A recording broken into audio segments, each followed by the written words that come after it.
and you're 23. Yeah, 4, I'm gonna 28, come on, truck when you're ready. Go ahead. 1 truck, White Lincoln X-ray 985, should come back up to 9.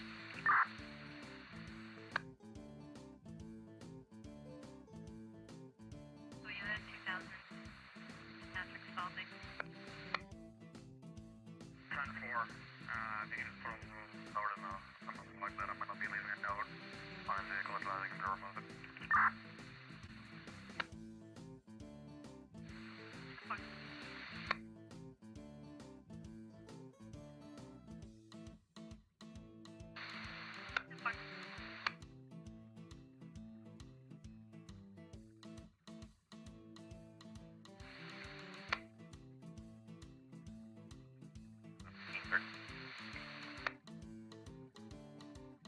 Rockingham 505.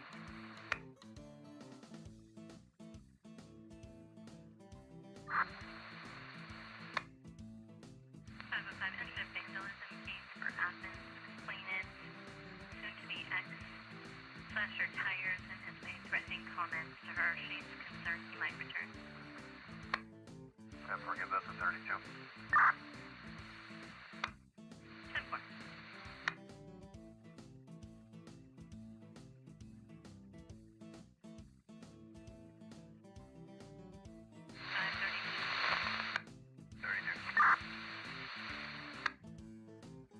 532, you're assigned to a vandalism case in Athens. Did you copy the 505?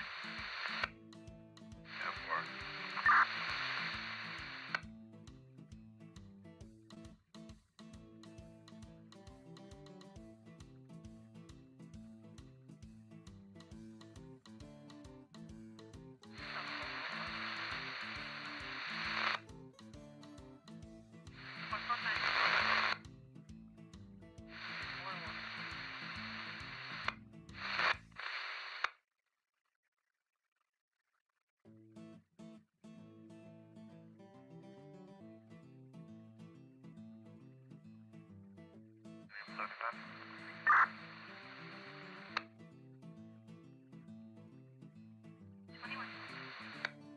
No, 3 and Depot Street. Truck away at 35. 7435. 10-4. 10-4.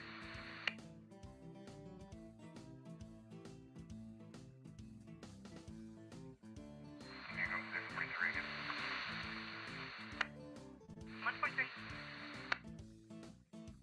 You go with that 43 you had. I didn't hear any, but I had just looks like we do. 10-4, I just wanted to know if you should be put back 76 to Cabana Circle or to the subject's address. Yeah, I'll be 23 back on that town property case, and I'll be 76 to the Williams Road address to see if I can find the owner.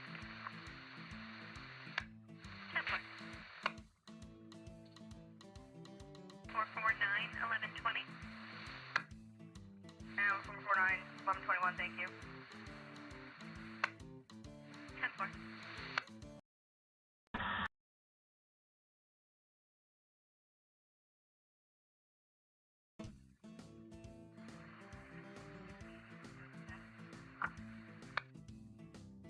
Code 4. 4.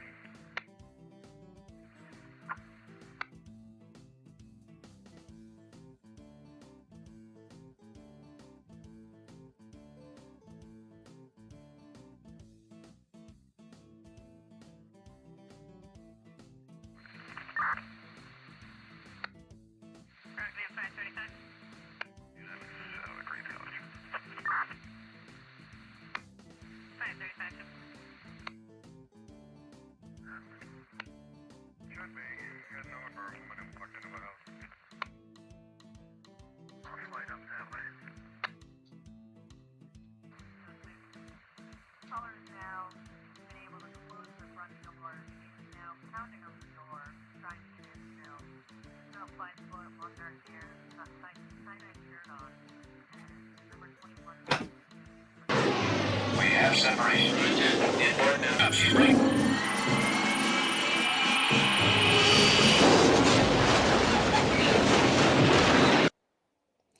Hey guys, Mo Freedom, I agree with you. We'll talk about that a little bit in a moment in a nonpartisan way, but I do agree with you. I just want to bring this up on the stage for a moment. This is something that somebody sent me. It's a little disturbing, and I want you guys to see it.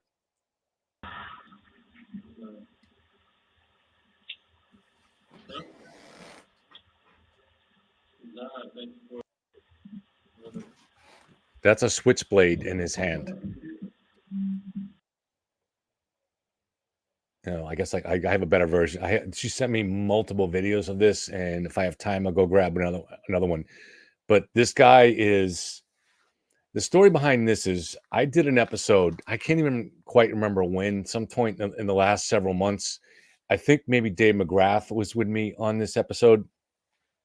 Pretty sure he was, and we talked about the Karina Homer case, the Swedish nanny, unsolved murder from whose torso was found in a Boston dumpster in 1996 after 20-year-old Swedish woman who had been out clubbing that night.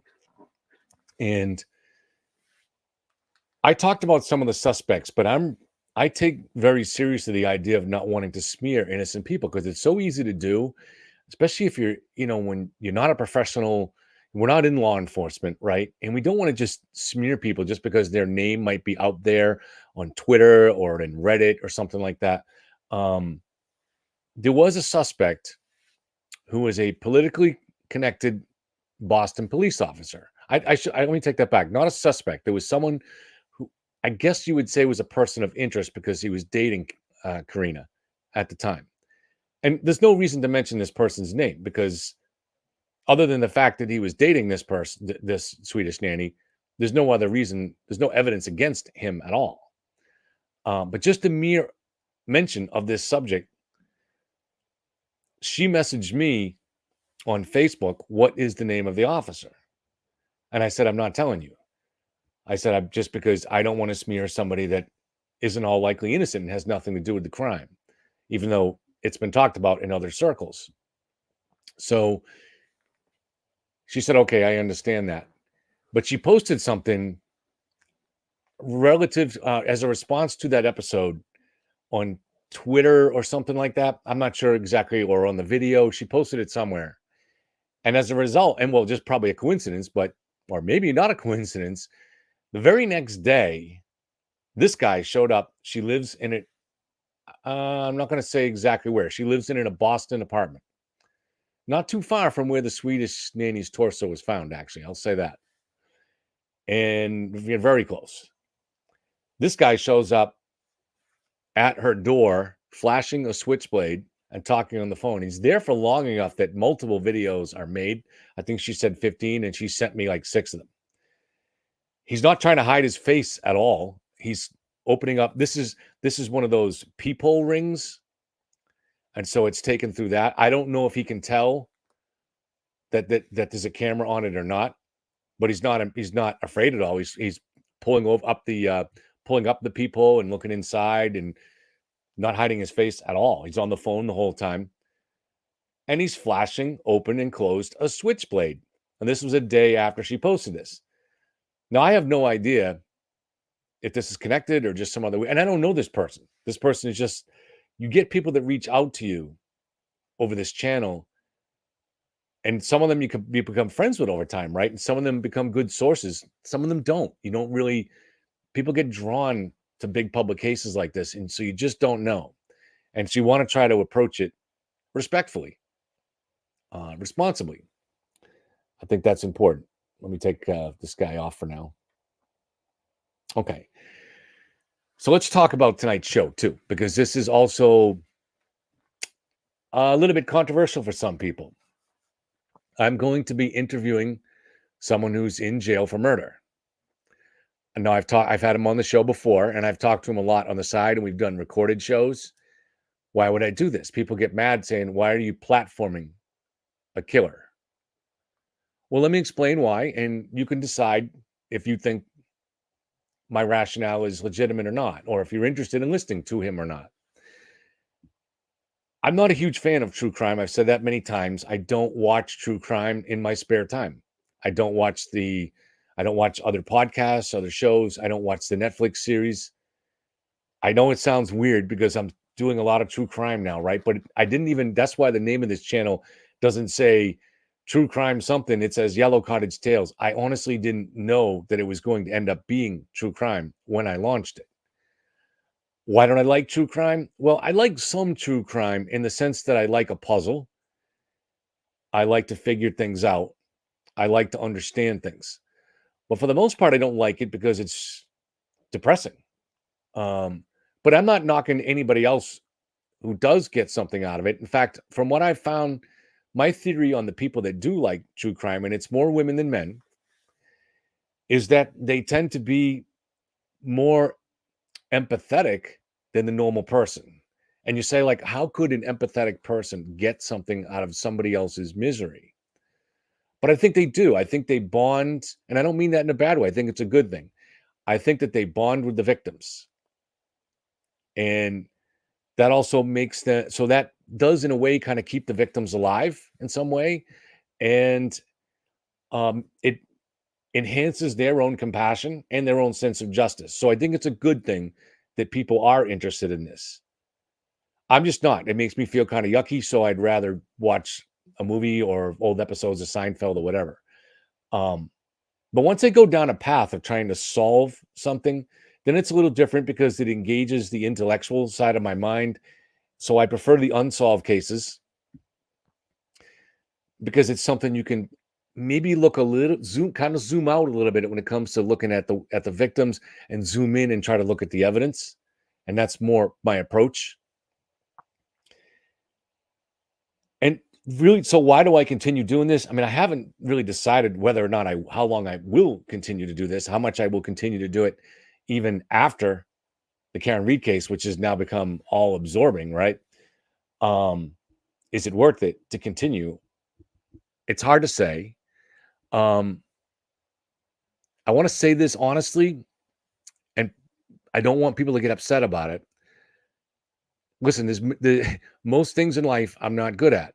Many things. I can't fix a car. Okay.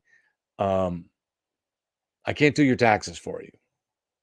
I'm not that great with technology. You've seen my channel enough to know that.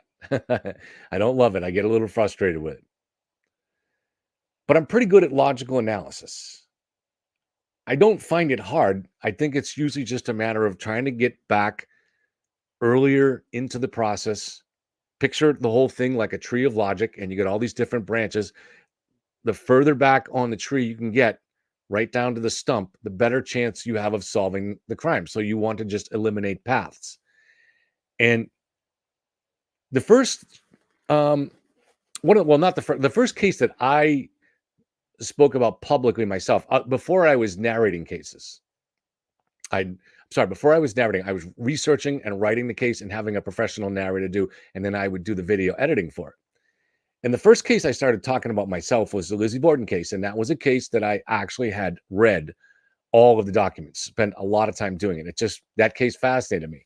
Yes, that's dark, but it's a century ago, more than a century ago. So everybody's gone. So I didn't feel the same. There was a legitimate mystery there, so I ended up doing a 7-part series on it. And after I was done that, somebody said, I wasn't sure if I was going to do any more true crime. I'm just as happy doing a Bigfoot story. I don't believe in Bigfoot. I like Bigfoot. I love Bigfoot stories. Same thing with aliens or whatever. It's entertainment to me. And somebody said, why don't you do the Delphi murders? And I was like, is that Snapchat killing? I really wasn't even that familiar with it. And this was with Abby and Libby in Delphi, Indiana. And this is before it was, just coincidentally, it was when I took it on, it was a couple of months before they caught Richard Allen, who's going on trial in October. Now, what I'm going to say, again, it's going to sound like I'm patting myself on the back. I'm really not, well, not too much. I want to just explain how the process works, at least how my mind works, and where maybe sometimes I can have a small contribution to things like this. So looking at all the evidence, Delphi, Indiana is a small town of a couple of thousand, and the communities around it are all like population 40. So a very rural area in Indiana. And the area where the girls were killed is something that pretty much only locals would know about. So it was not automatic, but it was very likely that the killer was from within that population. There were witnesses who saw the person who was likely the killer, and you got some partial descriptions. And though the age varied, mostly it seemed to be the consensus was the killer was in his 40s. Okay, so we knew something about it. Now, when you have a small population pool like that, that actually gives you a chance to solve, much better chance to solve the crime, because now you're starting out with this manageable list of suspects and you start whittling it down. Now, so you right there, you got age, right? So I researched what was the number of men in the town between the age of 25 and 50 or 55, I forget, I think 50. And what I came up was a list of about 500 people. So again, a workable list. That's when I also decided to come up with my own profile. I have no training as a profiler, but it's based simply on logical deduction.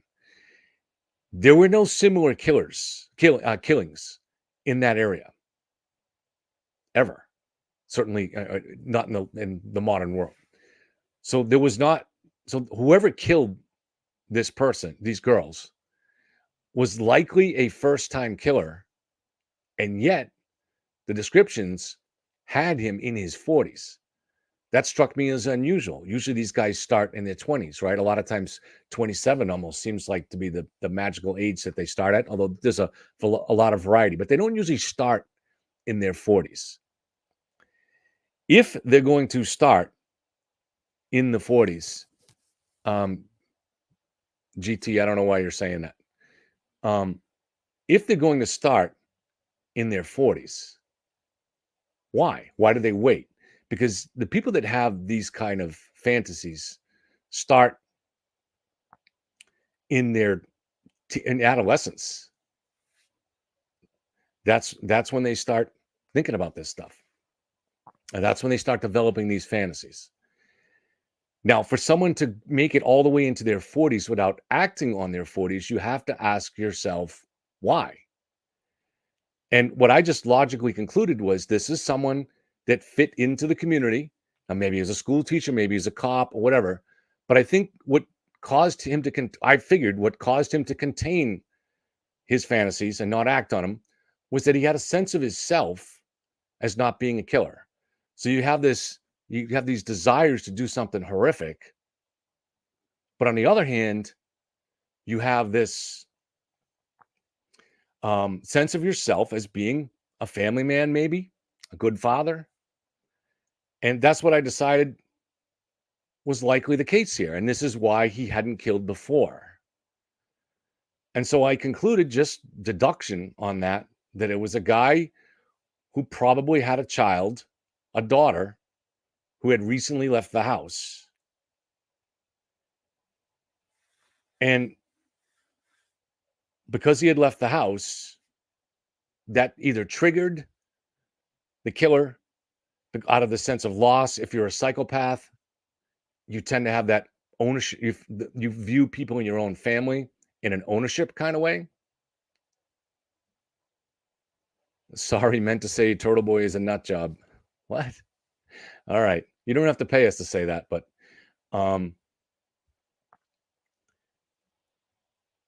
sorry, you got distracted by GT. Anyways, it made sense to me that this guy had contained his urges because he saw himself as a good family man, as a good father, and that but that something had changed very recently in his life that changed all that. And so I speculated that he had a daughter that had just left high school to go to college. Now, just coincidentally, 3 weeks after I put out that profile, they caught Richard Allen, and who had not been on anybody's suspect list. But he fit that profile exactly. The only thing that was different was he has one kid. It's a daughter. And instead of being someone who had just left to go to college, she'd someone that had just got engaged 2 months before. 2 months before. So this triggered him in different ways. For one thing, it probably created more opportunity because now she's not in the house. But I think it also would have thrown somebody with a psychopathic mindset thrown him for a loop, kind of, because he would have viewed this daughter in kind of an ownership kind of way. Anyways, that was my attempted profiling. It seems to have worked. Maybe I got lucky.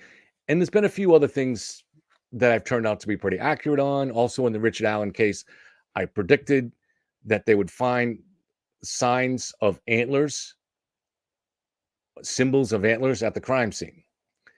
And I gave a reason for why. I'm not going to go into it now, but that turned out to be true too. In fact, I even titled the video Antlers. You can see it on my channel. It's still up here. It's an old video. So that's why I do this. I think maybe sometimes I bring something to the table, as do all the other people that I work with. You know, Kate, Jen Coffindaffer, and everybody here in chat, I think, and a lot of other people that talk to me on the side, they all bring their own insights. And I think it's kind of growing in that way. And we just want to apply evidence and logical analysis to hopefully get something closer to the truth. So that's where my guest tonight will come in. He's going to be calling me from Corcoran State Prison in California at 8:30. Bill Noguera committed murder when he was 18 years old. He's not a serial killer. He doesn't have those kind of urges, but he killed his girlfriend's mother. I don't claim that he deserves redemption or freedom. That's not my place to decide that stuff. But what I do know is that he is a brilliant guy, and he spent 39 years in San Quentin, and he decided he wanted to be kind of the world's first profiler from prison. And so he studied the many serial killers that were around him, got in their heads, and you'll see he does have the IQ to do that kind of thing. And over the last several years, he's trying to use the insights that he has and the mind that he has to help solve old cold cases. And he has solved one in particular. Now, won't be able to talk about it because he has a book that has been ready to be published for a while, but the police actually had him hold off on this. But it would be published in the fall. There's a series coming out. I don't remember if it's on Netflix or what it's going to be on. He has a literary agent. He has a publisher. Hey, Thomas has made it. Thomas has had a long trip. He's at the LaGuardia. Thomas has had a day trip to New York. Hopefully it went well, Tom. And he's on the runway. Anyways, so Bill Noguera, he also, while he was in prison, became an artist. He started painting. And his art is so good that his art's been shown from New York to Paris to London. So he's made the most of his time. But what he really wants, his own personal path to redemption, is to try to help get people insights into solving cold cases. So that's my interest. I'm not in law enforcement, so I don't expect to solve a cold case. But if I have the opportunity to apply my own insights and to get other people's insights, such as Jen Coffindaffer, retired FBI, or anybody else, but he has a special brand of insights himself that people in law enforcement could not have. And the reason for that is because he's been in prison with these guys. They would talk to him in a way that they wouldn't ever talk to law enforcement or to a psychiatrist. It's just different. So he's going to get different insights that you would never get from the FBI profilers. And I think there's a value in that. But to me, anybody that could potentially be useful and getting insights, it's worth talking to him. Now, there's been some complaints that I'm platforming him. Well, I understand that, but think about this. My channel is very, very small. Adding Bill to it does not in any way grow the numbers. If anything, it tends to reduce them a little bit. That's the effect that it's had. So it doesn't make me money, and it doesn't really expand the channel in any kind of significant way. But it does add to our knowledge base, not just mine, but every one of us here that's a regular that's paying attention to these shows. There's a lot to learn from him. And he's on other channels. He's on bigger channels than mine. And he already has, like I said, he's got a publisher, a literary agent. He's got screenplays and books out there and things like that. He doesn't need me. He's not I'm not really expanding his brand in any significant way. My channel's too small. All right. But he's still willing to talk to me because he knows what I'm trying to do. And we've had many conversations, both private and on the channel. And when it comes to understanding these killers, we have kind of a very similar understanding for the most part. So I hope you can have an open mind towards that and think that there's some value to be gained from it. Let me just, you never know what comes from these discussions. You never know who is watching. Again, I'll bring it back in. That's a switchblade in his hand. This may have been the result of something triggered by this channel, which is disturbing, right? But I mean, there have been other times we've been contacted by people and we were able to help them out. When Dave was with me, Dave McGrath, we got contacted by the daughter of a guy who really is probably the killer in this child named Amato, who was killed in Webster, Mass. And she reached out to Dave, and he's had a lot of discussions with her. So you just don't really know where these things are going. And there is a chance that it's surprising for the limited number of views it gets. It's surprising how many people will actually see this and potentially share a tip or share an insight or something like that. So it's important, I think, to continue the work. And for me, having Bill on is just a part of that. So I'm going to continue to do it. Did I enjoy the show Mindhunter? Yes. Yes, I did. I read the book too. And I do. I like the insights that these guys have. Oh, and somebody, who was it up here that wanted to mention the Trump thing. This was, I'm scrolling back, Mo Freedom. Yeah, I think what happened today in court is disturbing. Not because I like Trump, not because I hate Trump. It should be a nonpartisan issue that having a justice system that's completely separate for one man than the justice system for everybody else is a problem. Everybody is supposed to be equal before the law. And this was a case, this guy that is the district attorney in New York ran on a platform of, I'm going to get Trump, and he got in there, and the previous highly partisan Democrat district attorney had already looked at it as closely as he could. It wanted to prosecute Trump, but decided there was really no breaking of the law there. The Department of Justice under Biden went in and they looked at it the same way, and they just realized, no, it would have been unprecedented to try to charge somebody a felony with this on a campaign finance violation when it wasn't even really that. It was him just buying off somebody he slept with, buying off their silence. Nobody's ever charged somebody with that as campaign finance. It's absurd. You don't even know that he did it he could have been trying to buy that silence because he didn't want his wife to find out or his kids. I mean, you don't know the reason behind it. And also it was past the statute of limitations for the crime. So they manufactured this whole thing to get it in there. And then they ended up getting, well, they knew how to get assigned it. They got a very partisan judge that ran kind of a sham trial that didn't let the defense team defend their client. It's disturbing. It should disturb you even if you hate Trump. It would bother me, whatever president, whatever party, to have someone be subjected to a completely separate system of justice. It's dangerous. The law needs to be nonpartisan. The law needs to work equal for everybody.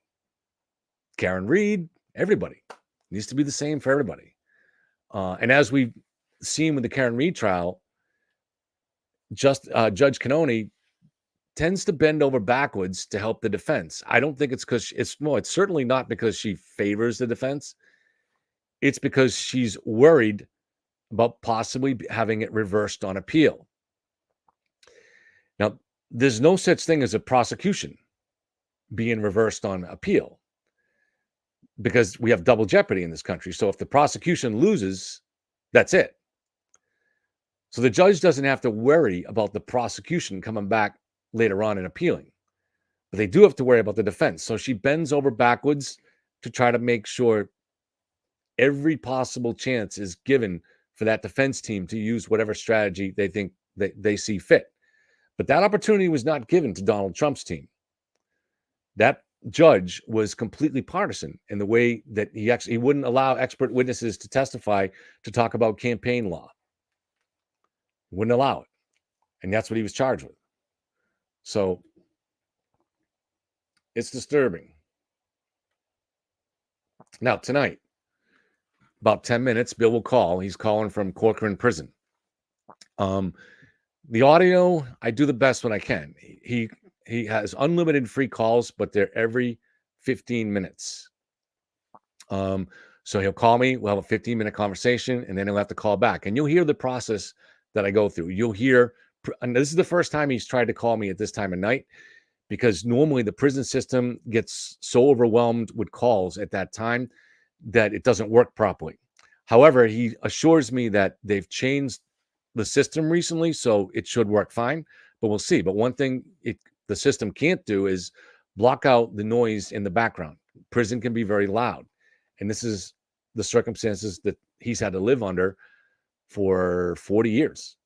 Not saying it's not deserving. He did kill someone violently. He killed his girlfriend's mother. Now, of course, Bill was 18, and that's old enough that you should be responsible for your crime. However, it's also a fact that the human brain is not really fully formed, and particularly in males, until about the age of 23. Or in my case, never. But that's, but it's not for me to decide those things. And it's not whether or not he deserves forgiveness or redemption. It's about whether or not he can help. Can he help put information out there that can help give people insights that might be applied to solving crimes? It's about helping other victims. And one of the things that he likes to talk about too is help victims to understand how their actions can occasionally, how basically if they took more precautions, they're much less likely to become a victim. And that's something he talks about in every show. And he understands what these guys are looking for. So the three cases we're going to talk about tonight, we're going to talk about the Swedish nanny. That's Karina Holmer from 1996. Her torso was found inside a dumpster in Boston near Fenway Park. And I'm not sure how am I condemning myself? I'm not sure I'm condemning myself, Jane, but I'm just teasing myself. Anyways, so we're going to talk about the Swedish nanny case, and Bill doesn't know anything about it. I told him just on the phone the other day that we're going to go over this case, and I want to be able to run. He has no way of researching it in jail. So I'm going to run the facts of the case by him, and we'll see if he has any useful insights. We're also going to go over another case called the Torrie Beach murders. Now, these were two murders that took place in San Diego that he's done a lot of work on. I think it was 1978 and 1984.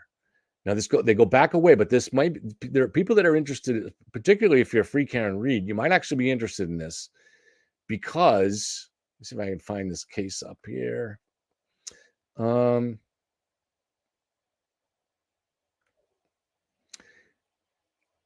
So a few years ago, let's see this year's list.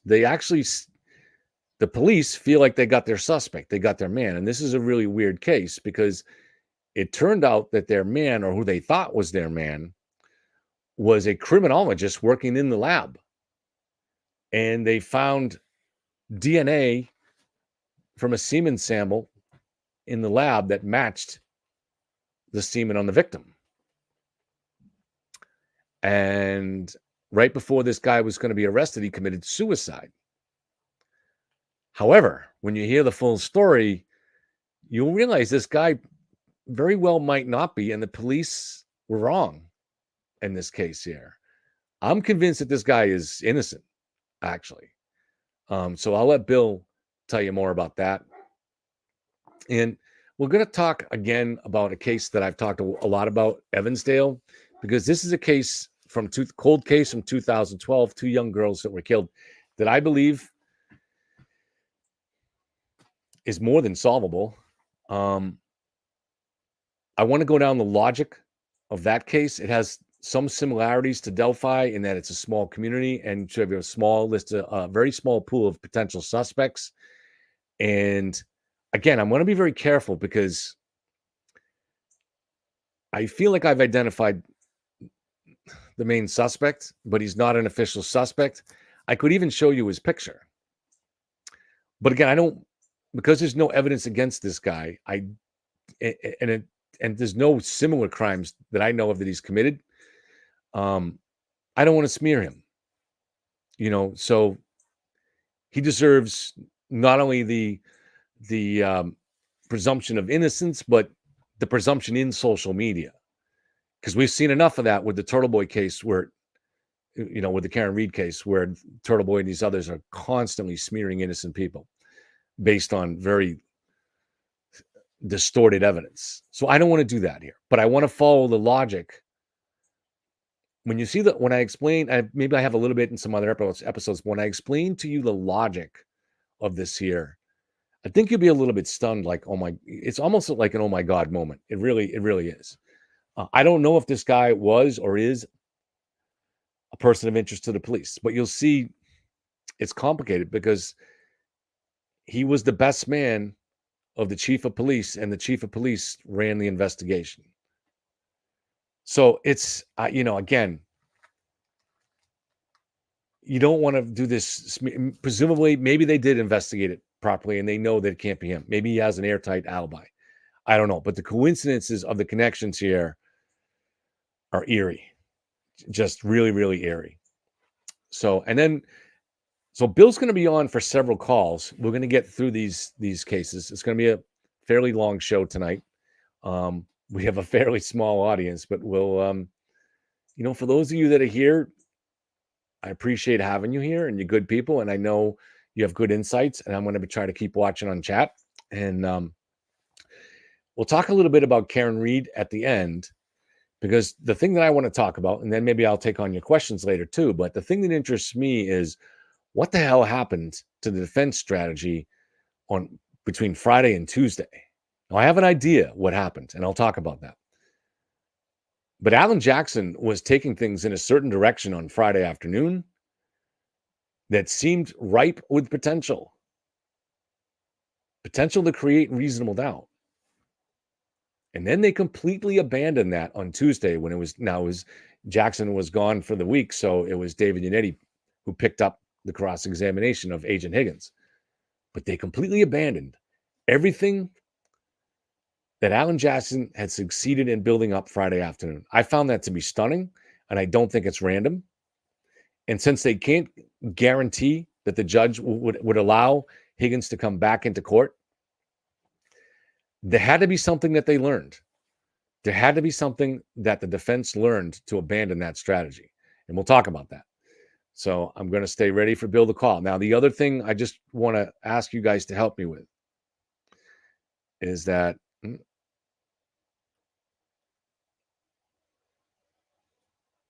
just checking. The other thing that I want to ask you guys is, so the way this works, unfortunately, because he's calling on the phone, I'm going to line my phone up next to the mic on his calls. And then I have to because my phone isn't very loud, I'm going to turn up the gain on the mic. And then I'm going to sit back. So when once I turn up the gain, if I'm too close to the mic, it's going to blow you away. And I don't want to do that. So what I'm going to do is try to get that right balance where I sit back, and I'm going to look at your feedback. Normally I would have Tom. Tom is at the airport though, so it's not probably not going to be possible for Tom to help us tonight. Alley Cat says she loves the channel. Thank you. I appreciate it. As you can see, we have a small but devoted audience, and some people of our regulars are staying away today because they don't approve of the idea of me talking to a killer. So I understand it. I do understand it.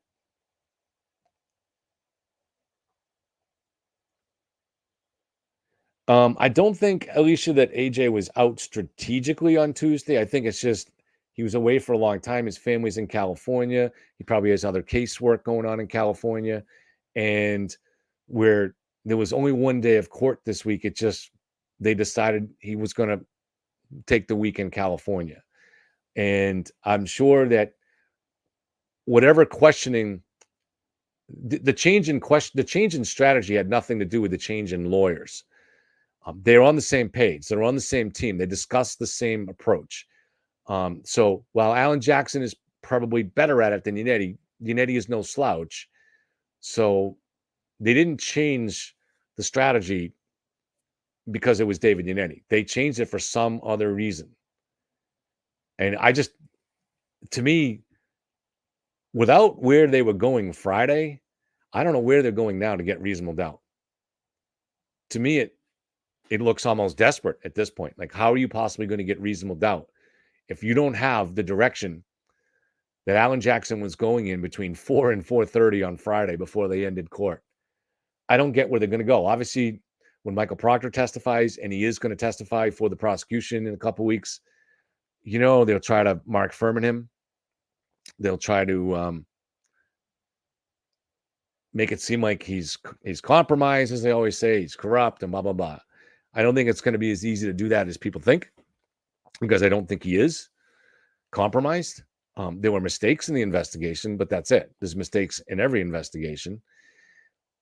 So you have to show not just that he might be a little bit compromised. In order to make that theory work, you have to show that he's rigging all kinds of evidence when there was really no opportunity to do it and no motive for him to take those kind of risks.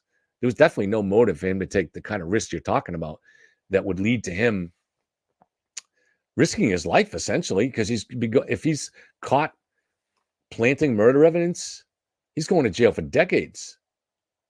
Is there motive there when he doesn't even know Brian Albert, doesn't know Colin Albert? His sister was friends with Julie Albert's wife's sister, and a little bit with with Chris Albert's wife's sister, and a little bit with Chris Albert's wife. So there's a connection. Probably enough to get a speeding ticket fixed if that's what they wanted. But to plant evidence in a murder case? No. There is no question even close enough for that. But, there's always, when it comes to motive, it's always possible there's some kind of motive that nobody knows about, right? And so I never dismissed the idea of Proctor because of motive. My main reason for dismissing it was there was just no opportunity to tamper with that taillight and no opportunity to plant the evidence, I shouldn't say no, but it's not mathematically zero, but it was very, very limited opportunity. So still waiting on. All right, here is Bill right now. So this is the process. Ellie, you have a prepaid call from Williams A. an incarcerated individual at the California State Prison, Corcoran, California. This call and your telephone number will be monitored and recorded. You have a prepaid call. You will not be charged for this call. To accept this call, say or dial 5 now. Thank you for using Global Tel-Link. Hey, Kevin, can you hear me okay? Hey, yes, I can hear you good, Bill. I have the phone up and by the microphone. So what I'm going to do is I don't have my manager here today, so I'm just going to look in chat. So we'll just talk as we talk for the next couple of minutes. I'm going to be watching chat because I have to make sure I have to sit a little further away from the mic because I have the gain up. All right. So Alley Cat says they can hear good. All right. So apparently this sounds pretty good. All right, Bill. I have to get close to my computer a little bit. All right. Let's talk first about the Torrie Beach case, because I know you've done a lot of work on this. And so you can talk about this in any order you want. I know there were 2 murders there that are connected, and I've given them a little bit of a prep for that. But for the most part, they'll let your narration take them through it. Okay, well, very good. I appreciate that. This case, which is known as the Torrie Beach murders, the first one happened in 1978. And the story behind this is something that was shared among a lot of surfers in Southern California. Everybody knew about the case. I was one of the kids that were on the beach in that vicinity, that time frame, 1978, 79, 80. And everybody had heard about this case. It's not a case that was a shocking revelation years down the line, because everybody had heard of it. So basically what happened was, in August of 1978, Barbara Nateas and her boyfriend Jim Holt, they were 15 and 17 years old. Both of these kids are juveniles. And she was the head cheerleader. He was a surfer. It's kind of the perfect Southern California couple. Both tan, happy, and carefree. He even appeared in a surfer magazine for a swimsuit commercial. So the kid was well known. A lot of people liked these kids. Now, she was also very popular and very much liked by the community of other girls in forensic school. On the weekend of August 12, 1978, Barbara's parents decided to go away. And they left Barbara, along with their siblings, to stay with their parents' friend and at the house. So Barbara invites Jim over, and they sneak off to the beach with their friends, Rick Selga and his girlfriend. Now, if you can imagine that night at the beach, it's a large parking lot, a lot of kids there. It's August.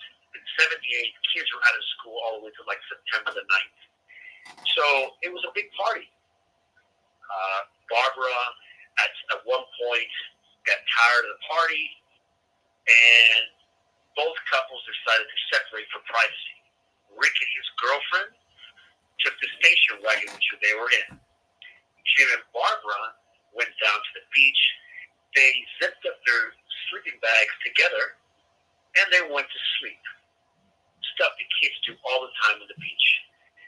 Now, I will say this at this point, that this crime was not one that was randomly picked. And I've said this before about this case, because the guy was just not walking down the beach and decided to do this.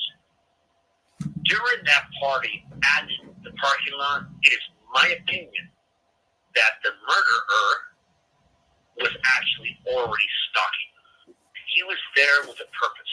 That night he would kill. And he picked both Barbara, mostly Barbara. That was his target. That Jim was there was a coincidence, but it didn't let him stop him. So the next thing that Jim remembers is waking up and he's freezing. He can't see. He's wet. He also begins to feel for Barbara, and he can't find her. He's blinded. He's disoriented. He feels his way to stand up. He's dizzy.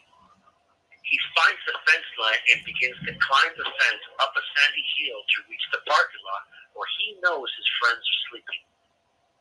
He reaches the car. He's hurt. But his instincts tell him the girl he loves is in danger. He wakes up his friends, and what they see shocks them. His face is bloody, swollen. He's been savagely beaten within an inch of his life. But he's able to tell his friends, find Barbara.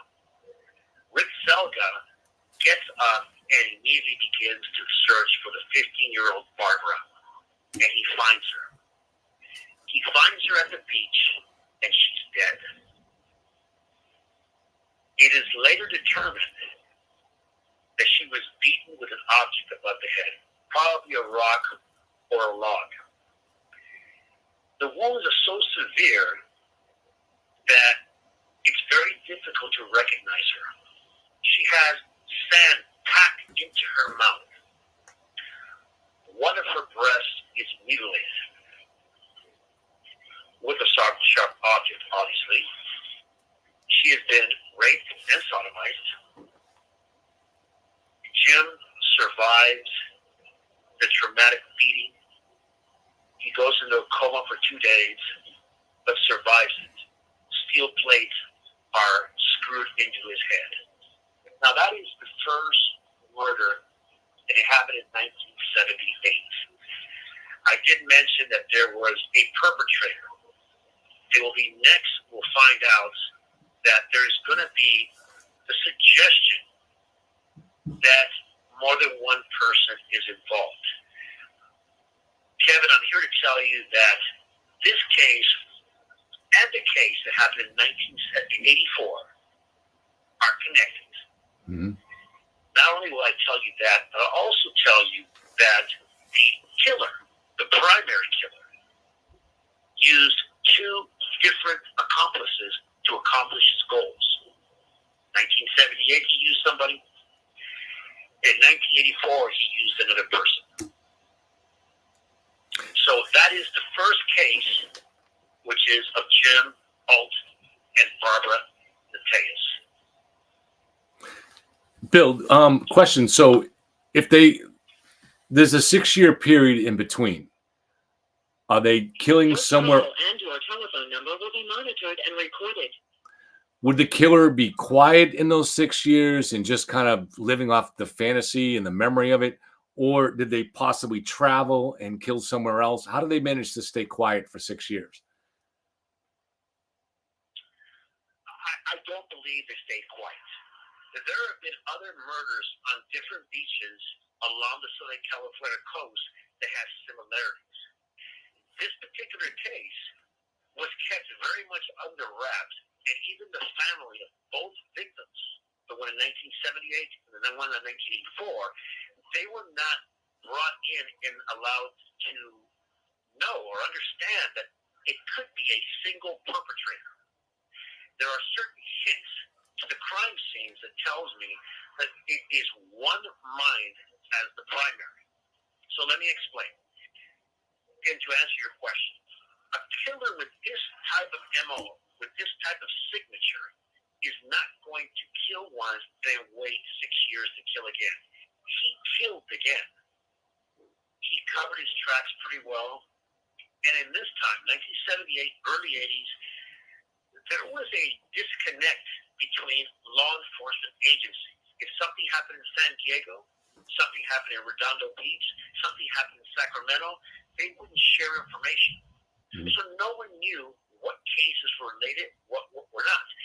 We have 2 cases, 1978, 1984, with very distinct similarities.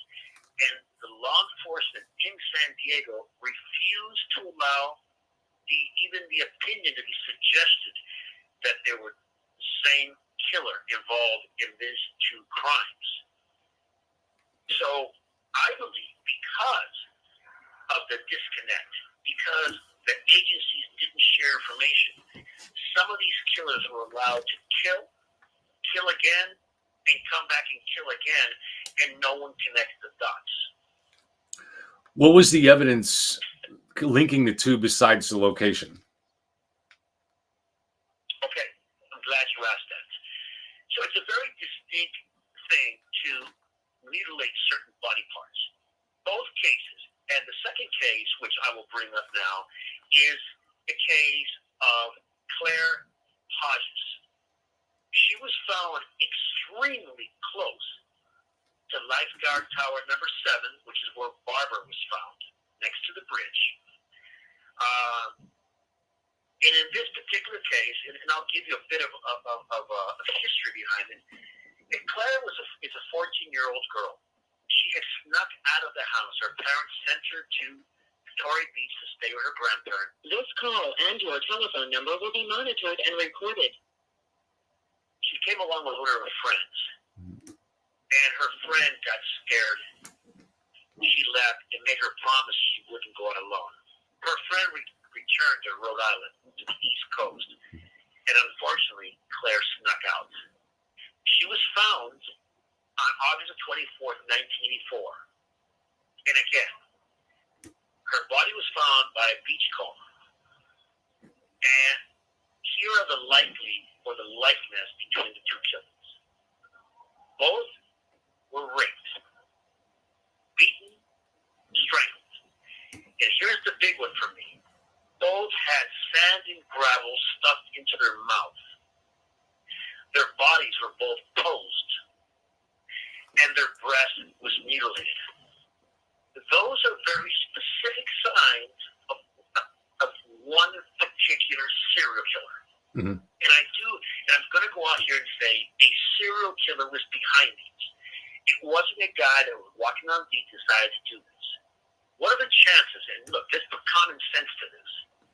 What are the chances that a perpetrator decides to stuff sand and gravel into the mouth of a victim, pose them in the same position, and mutilate their breath with a sharp eye?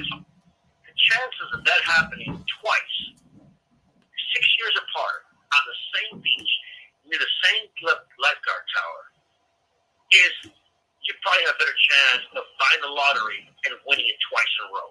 Mm-hmm. It doesn't happen like that. Was it the same breast that was mutilated? And does that tell us whether the person was right-handed, left-handed, maybe? Well, it could, but not necessarily.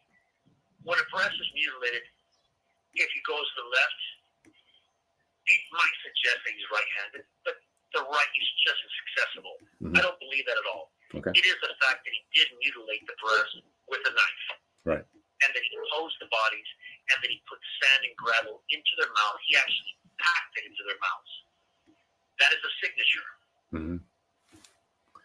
Does that signature mean anything to you? Is there something, I don't want to get too deep into profiling, but is there some kind of symbolic meaning behind that? It could. But as I've spoken before about this, every serial killer is different. It's like having a particular animal. Each one kills differently. Serial killers have rituals. They strangle and do different things. That stuff, rocks, gravel, sand in the mouth, it could mean they want to keep it quiet. It could have a deeper meaning that someone in his life may have yelled at him. Or maybe he thought he was cute. I've had different serial killers tell me different reasons why they do things, and every one of them had his own perspective, and he had his own opinion on why he did it. I don't believe that we can pinpoint why he put sand. The important factor is here that he actually did it twice in a row. It means something to him. It's part of his ritual. So let me I think I've explained this to you on the show before. You have 60 seconds remaining. Actually, I'll do it really quickly. Okay. A signature is a ritual.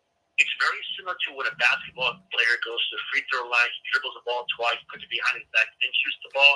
It has nothing to do with making the basket. Same thing with baseball players.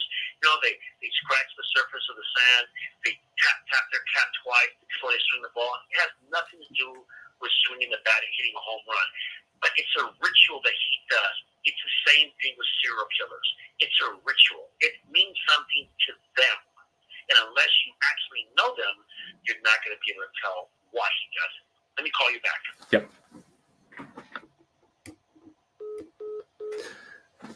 So I'm going to sit back, but this is how it works. He gets 15-minute calls, and they're unlimited, but each one will have to go through this process, and you'll see that it says, you know, your call is being recorded. And so this is just the way we have to do it. Unfortunately, it's not like I can send him a stream link like I would normally for the channel.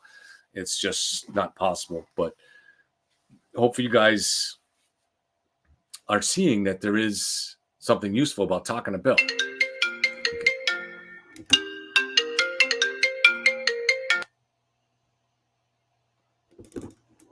This is Global Tellink. You have a prepaid call from William Stay, Noguera.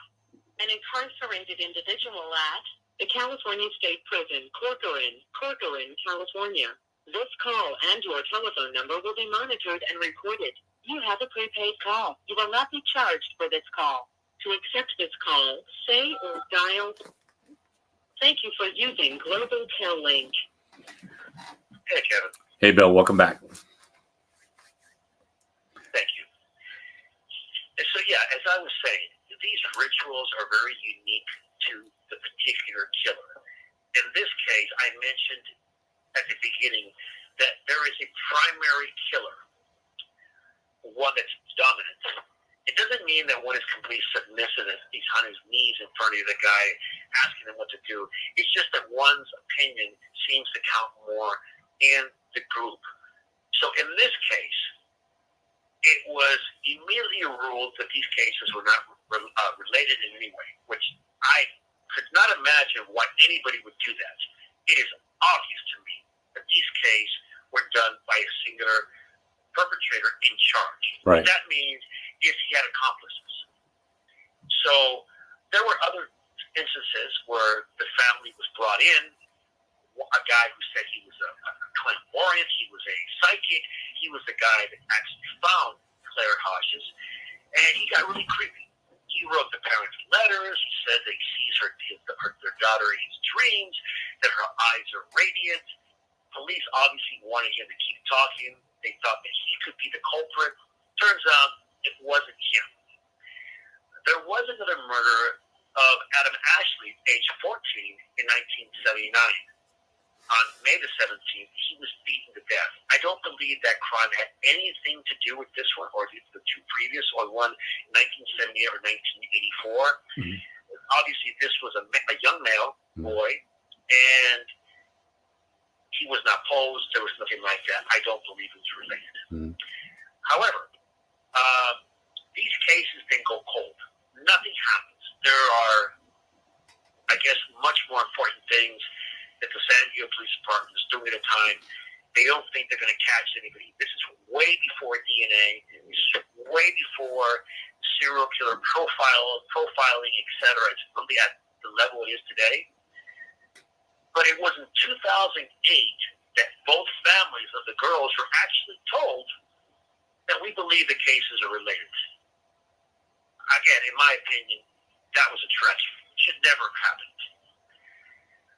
It became then known that these cases were more than likely done by one perpetrator, one killer. Mm-hmm. And I disagree with that. And I'll tell you why. Mm-hmm. Look, everything that I talk about is pretty much based on common sense as well. I put my common sense with my experience with serial killers and with the art of profiling, if you want to call it an art, in my study of, well, hundreds of serial killers, their cases, and their crimes. In 2000, this call and your telephone number will be monitored and recorded. When DNA technology was really already moving forward, there was a break in this case. The DNAs were linked, and the ones we're talking about, the ones of Claire Hodges, they were linked to a convicted rapist and a man familiar with San Diego's police department because he actually worked on it. His name was Kevin Brown. He was a criminalist in the laboratory. Mm. The rapist was Ronald Tatro. Now, Kevin Brown had no record, and from all appearances, had never met Ronald Tatro. But they were the prime suspects of the 1984 murder of Claire Hodges.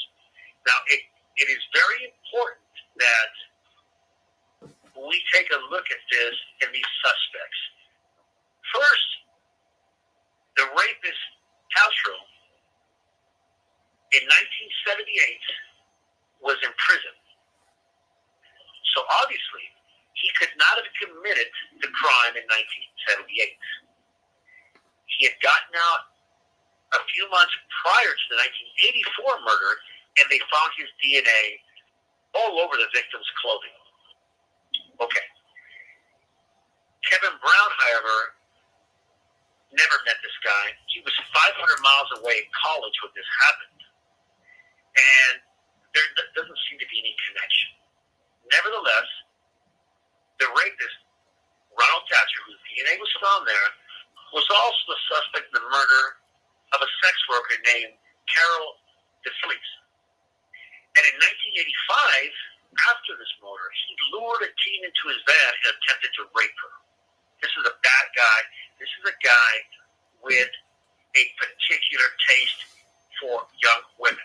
That's part of his MO. It's part of his signature. It is who he is. All right. So, and this is where I come down to this rapist. I believe he was not working alone, but he is not the primary. The primary is a dominant serial killer that used him as an accomplice. Like we've heard, several other serial killers do. William Bonney comes to mind. Lawrence Bittaker comes to mind. A guy who uses a different accomplice to accomplish certain goals. Which leads us to the case of the 1978 of Barbara Mateus. Obviously, Castro did not commit that crime, but I believe the serial killer that we still have not found did commit it with another accomplice. How do I know this? Why do I say this? Because if you look at the crime scene, you have Jim Holt, very young guy, very athletic, very strong guy. He is attacked and beaten an inch of his life. It takes a lot of effort, not just one hit. He was hit several times over the head. When this is happening, his young girlfriend's not going to sit there and wait for her turn. Somebody grabbed her and held her as this guy took care of the biggest threat, which was her boyfriend. Once the biggest threat was taken out of the picture, then they concentrated on her.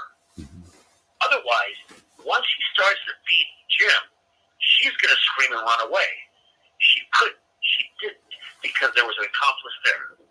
It's the same thing with the case in 1984. So you have one primary serial killer, and you have two different accomplices. Right, and there's a logic behind it, too, because you have the rapist whose DNA is all over the clothing in 1984, but yet he was in jail in 1978. And then at the same time, you have the two crimes being so eerily similar, with the sand being stuffed down their throats and the breasts mutilated. So there's a logic to connect to concluding that there was accomplices here, or at least that there's a good chance of it. That's the logic behind it, right? And then also for the other reasons that you stated. So correct. And of course, you have, as I mentioned, the dominant theatrics or ritual, and that's the serial killer. He's doing this. He uses guys who are submissive to him. Castro actually committed suicide in 2011. And here is the one I want you guys to really think about this, because I don't believe in coincidence when it comes to these type of cases. right. Ronald Trejo, who killed himself in 2011 in Tennessee, killed himself on the anniversary of Claire Hodges' murder. So you guys decide. Right. Was this guy involved, or wasn't he involved? Now let's go to the guy, the criminologist, who ended up killing himself right before he was arrested. And I think we both agree that this guy is probably innocent. But it's important to talk about this too, how police can make mistakes and lead to tunnel vision, and even the media can run with the wrong story. But let's talk a little bit about more of that. How could his DNA possibly have contaminated the lab, and how could have that got mixed up? Okay, I'm glad you asked that, because yes, in my opinion as well, I believe that Kevin Brown was innocent, and I'll tell you why. He became the prime suspect because they found his DNA from what they believe was inside Claire Hodges. He has no criminal record, but old co-workers called him Kinky Kevin because he visited strip clubs when he was a younger man. There was also an instant when a rape victim, the case was being handled by Kevin Brown, and he read the police report out loud and made comments that made some of the female workers uncomfortable. Mm-hmm. So, look, those are not good signs, but it shows a guy that is immature and maybe made a couple of mistakes. Mm-hmm. So what they found was DNA samples. And look, if you have nothing to do with the case, there's no reason your DNA should be at a crime scene, much less on the swabs from inside a victim. However, in 1978, understand what was truly taking place in those labs. We had a technique, we had technology that was in its infancy. No one knew that 30 years later, 40 years later, we would be able to get that DNA and tie it to a particular person or a particular person's family, and then through genealogy, link it down through a tree of suspects to a killer. No one knew that. So at that time, these criminalists that worked at labs, they were actually required to bring in their own blood and their own semen so they could test it to make sure that the chemicals were working. At that time, it seemed like a good idea. Sometimes they shared gloves. I would take off a pair of gloves after using them in a crime reports, and I would leave them there. And then somebody else would come put them on. And look, that's cross-contamination at its best. Yeah. But in this particular case, there was a particular detective who, let's just say, was less than honest. So he needed a search warrant, and he suspected Kevin Brown from doing this. So he went to the criminal lab and said, listen, what are the chances of cross-contamination in this time frame in 1978? And the criminals told him, it's not only possible, it's probable. And he explained exactly what I just explained to you about cross-contamination with gloves, that they were using their own semen that they would bring into work in their blood to test it against samples to make sure it was working. This call and your telephone number will be monitored and recorded. They told this detective that. And then he goes to a judge, and when the judge asked him that very specific question, what are the chances of cross-contamination, his reply under oath in an affidavit was, Your Honor, it is nearly impossible from it happening. The judge signed the warrant. They went to Kevin Brown's house. They tore it apart. The media got a hold of it. They started saying that this guy is the killer. And unfortunately, the stress, a man who has spent his whole life as a citizen and not a bad person, never convicted of a crime, is the primary suspect in the murder-rape of a child. In my opinion, he committed suicide because the pressure, the stress, basically put him at that doorstep. Yeah. And he was married, and his wife is convinced that he was innocent and that he was driven to that. So I agree with you. But not only that, his wife filed a lawsuit against the San Diego Police Department for misconduct and wrongful death, and she won. They awarded her $6 million for the death of her husband. I don't know about you, Kevin, but you can't put a price on a person you love or a human being. Right. So that's what happened in that case. In my opinion, you still have the perpetrator involved in this case out there unless he was arrested for somebody else. Right. It's a serial killer. He used one accomplice in 1978. That accomplice more than likely was arrested for something else.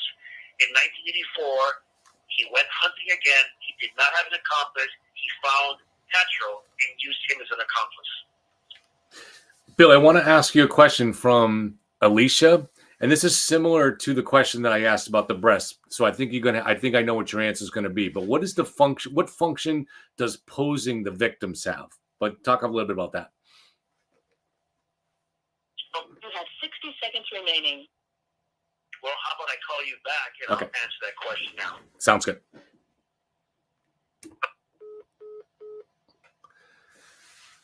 Thanks, Alicia. So I got him the question. He's going to take it on right as he calls back. And guys, thank you for being here. Thank you for the positive comments, because obviously we have a small audience. There's only 33 people here on the YouTube, a few more on some of the other channels too. But I don't mind doing it if there are people that enjoy it or feel it's productive and they're getting something out of it.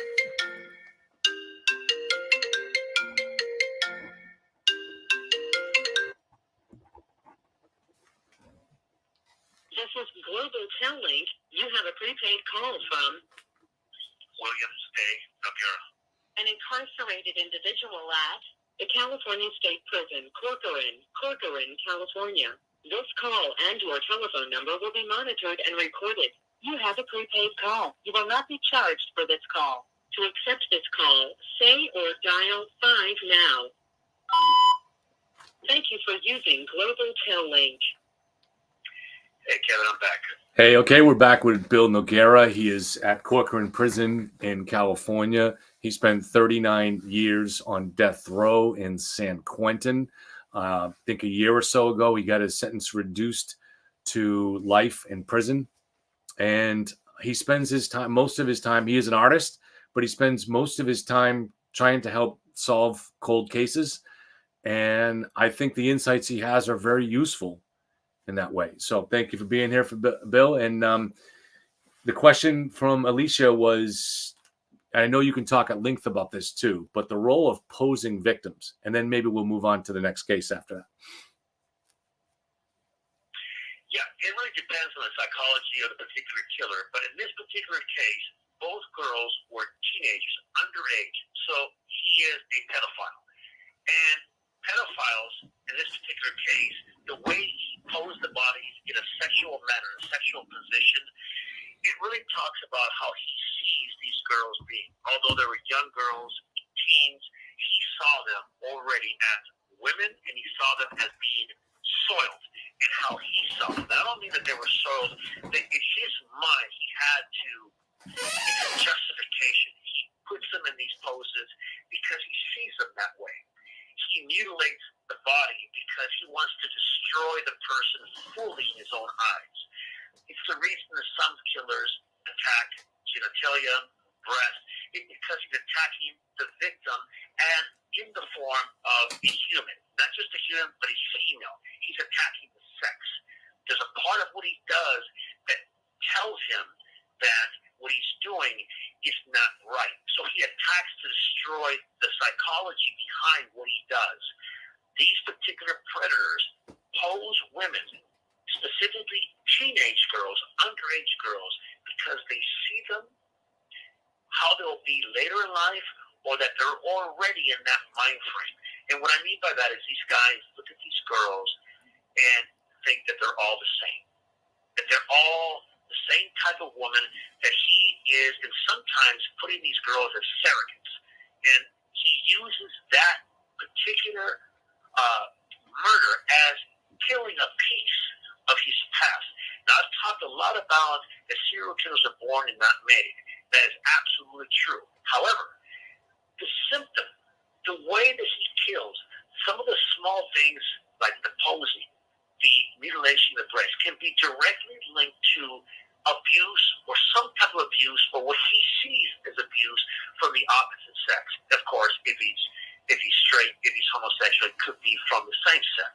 But it comes down to destruction of the human being as a person.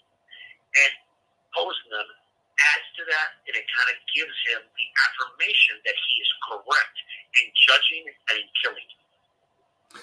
So just a question off of that, Bill, and I'm sure it's going to be different with different killers, but when it comes to the hatred, what precedes what? So is it the fact that one of these guys has a fantasy that involves violence towards women, and then they maybe hate them afterwards as a way of rationalizing a little bit what they've done? Or does the hatred precede that and it evolves into feelings of trying to conquer someone and trying to torture someone and ultimately trying to kill someone?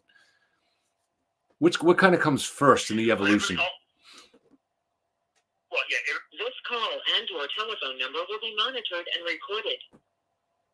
it really depends on the serial killer and what his psychology is.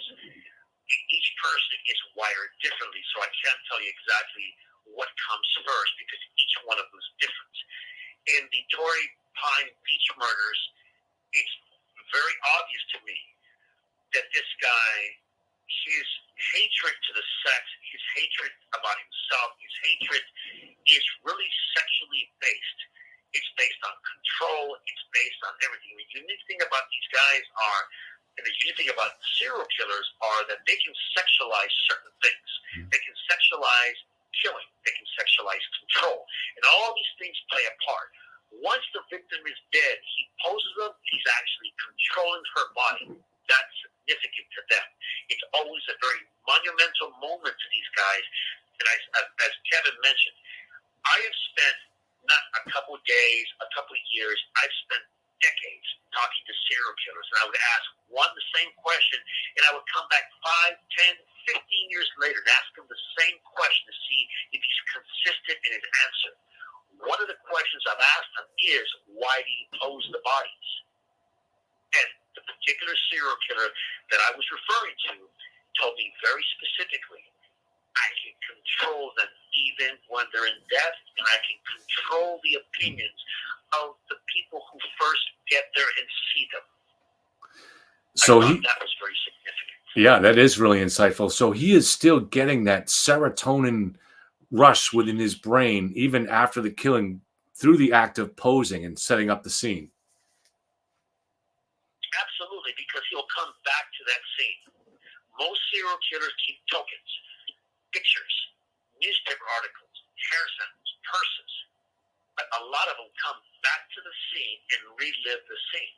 So when he poses them and leaves them posed, he controlled the scene all the way to the point that police found them or the first responders found them. Now, when he returns there, he remembers them in that particular pose, and that gets them to the next level again. So they're reliving the moment. All right, let's use that as a perfect jumping off point to the Evansdale case, which you and I have talked about. And I was actually going to go into the Karina Homer case next, but because you're talking about the returning to the scene. So in the Evansdale case, I'll give a little history to the audience. This was in 2012. There were two young girls, I think 8 and 11 years old, Elizabeth and Lyric. They were cousins. It was a July afternoon, about noon. They left on a bike ride from their grandmother's house, and they were on their way to a bike path that led to a pond. It's a rural town of only a couple thousand people.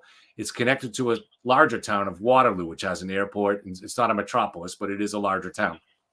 When the girls didn't come home, they sent out a search party, and they found their bikes on the bike path at the end. Now, and also one of the girls had their pocketbooks thrown in the woods, and investigators found that after, and they didn't find the bodies. The bodies were found months later in 22 miles away in an extremely remote area with a town with a population of way less than that. I forget what it was, like 500 or 600. So that investigators were all certain that whoever had killed those girls, or certainly whoever had left those bodies in that spot, had to have known that remote area. It was an area that was pretty much only known to hunters and to kids from the local high school that used to party there. Now, the local high school has an average class of only 52. So you're talking about, say, 25 males, assuming that the killer is a male. So you're looking at a list of people that went to that high school, in all likelihood, and there's 25 per class. So you can go back over 20, 30 years and end up with a pretty manageable list. Well, just coincidentally, there was a man in the town of Evansdale where the girls were taken who inserted himself into the crime scene. In fact, I don't think I'm going to show it here, but I have a picture of him from the newspaper. It's a picture of him talking to the police officers. And he had come forward during the investigation that day and allowed his picture to be taken. He said that he had been riding the bike path earlier that day and came across the two girls' bikes abandoned at that time. And when he's talking to the police, he's on his bike again. So he rode down on his bike just to tell them that. Well, this guy graduated from that little tiny high school in that little tiny village. And not only that, he owned a business that was only 0.7 miles away. And my understanding is the hunters that eventually found the bodies actually worked for that business. So you're talking about returning to the scene. I can't help looking at that and saying, wow. Yeah, look, you and I have talked about this case at length, and I said that the person that did this is familiar with the area. He more than likely lives, I'd say, anywhere between 8 and 15 miles from the crime scene. And what I mean by the crime scene is where the bodies were left. Why do I say that? Well, these are both pre-teen girls, pre-puberty girls. And it's very rare to find a case where a perpetrator takes two kids at the same time, much less two little girls, both preteen. So this guy had already a motive. A lot of people would say, look, it's impossible for this guy to know that they would be there at that particular time, and that is absolutely true.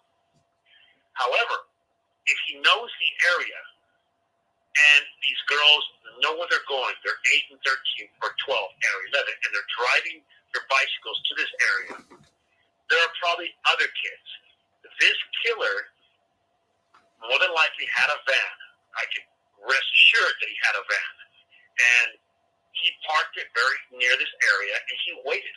He knew somebody would come. He knew he would get somebody that day. When he saw both those girls, he probably didn't run out from the bushes and jump on them. He probably coaxed them. He told them something. Maybe they had seen him before and felt comfortable enough to get close enough to him. He could have had a puppy on him or a kitten. These are things that perpetrators have used in the past to lure children close enough for him to get them. Once he grabbed the other one surely would run unless he assaulted the first one, incapacitated her, and then grabbed the second one. This is different than Torrey Pines, where you're able to hit the person just once or twice and then grab it because this person's going to wake up and scream. These are little girls, maybe timid. One's 8, one's 11. I believe the person that did this is a male. I believe he's probably between the ages of 36 and 47. I believe he's white. I believe that he has a business in that area. I believe he's familiar. And I believe he put them at the location that he put him, was at that park where there's only raccoon hunting at certain times of the year. And there's only partying going on there from the local high school certain times of the year. They were discovered in December.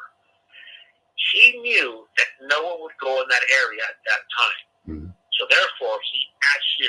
This call and your telephone number will be monitored and recorded. He returned to the scene of the crime to relive the moment over and over. He hid the bodies in a place where they would not likely be disturbed or discovered, so he would have an opportunity to return there. This particular perpetrator has photos of the girls somewhere close to him. He also has articles of clothing close to him. So, I mean, that's basically how I see this. And if the person inserted himself into the conversation, started to help, look, we know that William Subb, the Riverside killer, did very similar things. Inserted himself into the investigation, actually delivered the chairs and food to the officers who were working the case, task force.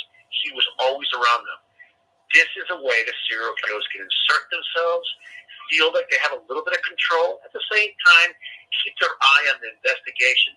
We know now that the Gilgo killer also did over 200 searches of the victims' families, as well as the question, how close are they to finding the Gilgo killer? Where is the investigation going? He searched these things online. So we know that serial killers do this, and this particular guy is something very similar, except he didn't do it online. He did it in person. I want to drill down on that just a little bit more, and that was great. Of the people that you served with, how many of them mentioned that they had a habit of returning to the scene of the crime, and did they discuss at all why they did it, how they balanced the risk of that? Was it just something that they knew was risky and they couldn't resist the urge, or was it something they just felt so cocky that they felt they were in control and they weren't in any danger? Talk about that. 60 seconds remaining.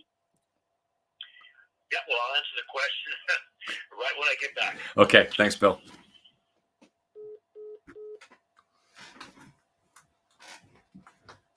Okay, looking at the comments. So I have my laptop here because I have other I want to go over the details of the Karina Homer case.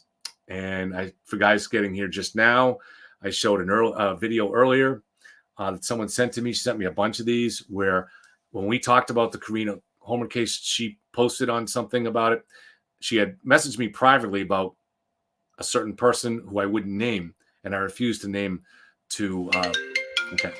Anyways, this was a video of somebody flashing a switchblade in front of her peephole, and she lives in Kenmore Square in Boston, near where the body was found.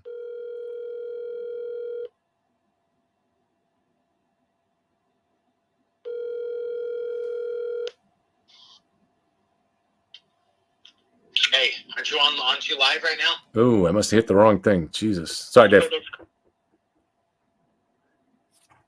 How did that happen? All right. Hopefully he'll call right back. We didn't quite make the connection there. That was Dave McGrath. Sorry, Dave. I'm not sure if you're listening. So I got the mic up next to my phone, so I must have hit the wrong button. Hopefully Bill will call right back. Pretty sure I can rely on him to do that.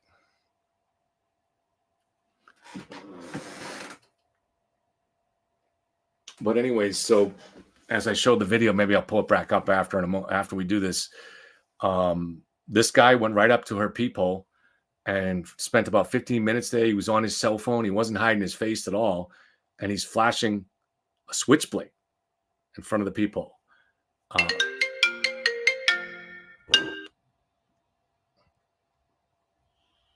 This is Global Tel-Link. You have a prepaid call from Williams Day, Noguera. an incarcerated individual at the California State Prison, Corcoran, California. This call and your telephone number will be monitored and recorded. You have a prepaid call. You will not be charged for this call. To accept this call, say or dial. Thank you for using Global Tel-Link. Hey, Kevin, I'm back. Hey, Bill, sorry about that. We got disconnected. So, yeah, we were talking about whether or not what percentage of these guys have said, even not even just serial killers, but other people that you've talked to, but certainly serial killers has been an area that you've got a lot to know these guys and find out how they work. How many of these guys have talked about returning to the scene of the crime? Is it something that it's an impulse that they can't control and they're willing to take on the risk of getting caught, or do they just feel so confident that they're not even worried about it? Well, it depends on the killer, but the only real killers that come back to crime scenes to relive it are serial killers. Mm-hmm. They are reliving the moment because, as I mentioned, it's a monumental moment in their lives. For them it is. And they do so. Now, percentages, it's, again, difficult to say. However, the majority of killers that I have spoken to, serial killers, these are the predators that I study the most, they do different things.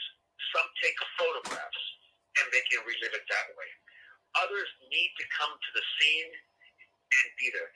And whether they believe that they will get caught or not, the impulse is more than one can imagine. Imagine a person who drinks, is an alcoholic, and he hasn't had a drink today, and he walks into a bar, and people are pouring drinks. You start salivating. You start really looking at that drink like something you need to have. It becomes so impulsive, it becomes so overwhelming that your entire body begins to react to it. Serial killers are similar. The serial killers go to the crime scene because they can get their rush back.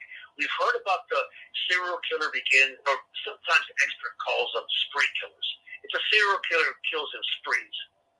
The reason they do that is because they're chasing. This call and your telephone number will be monitored and recorded.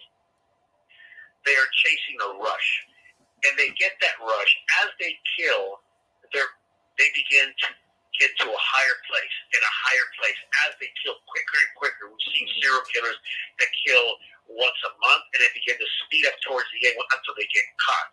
It's not that they want to get caught, it's they can't control the impulse.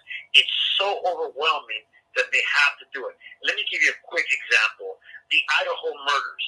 This is going to be the first time, Kevin, that anybody hears this because I'm the only person that's ever connected this. Mm-hmm. So here we go. Brian Kohlberger, although he was a criminalist, a person who understood the techniques of DNA collection, he made a lot of mistakes because he could not control the impulse. Right. He had to kill. Here's something else you've never heard before. The reason he left that knife, the packing device or the seat of that particular marine knife, there's a reason for it. It wasn't that he forgot it. And I had previously said when I first looked at the case, wow, he got so excited he may have left it there. It's a mistake. Now that I've studied that case thoroughly, I can tell you it wasn't a mistake. It was a tribute. Brian Kohlberger studied another killer, the Gainesville Ripper. The Gainesville Ripper killed people at a college house. Like the same thing that Kohlberger did. And what did he use as a weapon? A Marine K-bar knife. It was his tribute because the Gainesville Ripper, before he was executed, he gave a tribute to Ted Bundy, who also killed co-eds at colleges. There is the connection that you'll never hear anywhere else but here. So, do you think he didn't understand that there might be DNA on that sheath? No, I believe he did understand that. I think Brian Kohlberger did this with the expectation of getting caught. Because he's enjoying his moment now. I don't think he knew it was going to come that fast. Mm-hmm. But this was such a monumental moment for him that he went there 11 times before he actually killed. Mm-hmm. And there's a lot of things that he said about that he believed in his mind that possibly a relationship was already going on. We know he stalked them on Instagram. We know he stalked them by going to the house first. He could have also, and it'd probably come out during trouble, he was nesting in the house. That he came into the house and was in the closet there. One of our viewers. Yes, go ahead. Oh, I'm sorry. Just one of our viewers, Lou, said that he missed cleaning one spot, so he may have cleaned that sheath and thought it was safe. Very possible, but I believe because he used that marine, and I believe it's a K-bar knife. It's a very lethal weapon. And if you look at the Gainesville Ripper, people, please look him up. He was executed because he killed a number of young women at Florida State. He used the same type of knife. So it's a coincidence that Brian Kohlberger kills in the same type of setting, a house outside the college. The Gainesville Ripper killed girls outside the college that lived in these settings, like the young girls and the young men who was in the Idaho murders. And then Ted Bundy does the same similar thing. I believe they're connected, the three of them. Now, I have said also in the past that the young man at the Idaho murders, he heard something. He came to the door, and there was a confrontation and a struggle between him and Brian Kohlberger, and that's why he was found dead at the door instead of in the bed. He came out. So things didn't go as he thought they would go. But nonetheless, it is my theory that Brian Kohlberger knew of the serial killer, the Gainesville Ripper, and this has been the case in a number of the studies that I've conducted on serial killers on death row at St. Quentin State Prison, is that all of them knew at least one of the serial killer and thought of him as being a very, how should I say it, a person they looked up to, they admired. And this has happened a number of times that I've been able to associate with a particular serial killer. I know it's not the norm, but have you met any serial killers or killers that maybe kind of wanted to get caught for some reason or another? Absolutely. Okay. Absolutely. And I'm going to give you guys, look, BTK, Bind, Torture, Kill, Dennis Radar. He did everything in that case. He named himself BTK instead of the media doing it. He took the initiative to begin to send police evidence.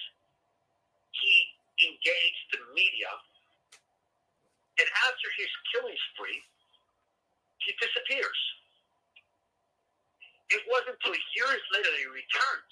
But he doesn't return to actually kill again the last time. He came only to taunt police. Yeah. Why is that? We have to look at the psychology of Dennis Rader. We have to look at the psychology of BTK. At that time in his life, his son had gone into the military. His daughter had just gotten married. He had what's called the empty nest syndrome. And the only thing that he had not done for BTK is to put a face to him. Mm-hmm. And he did so when he contacted police and he asked the asinine question, well, if I send you a disc, could you possibly tell who sent it to you? Yeah.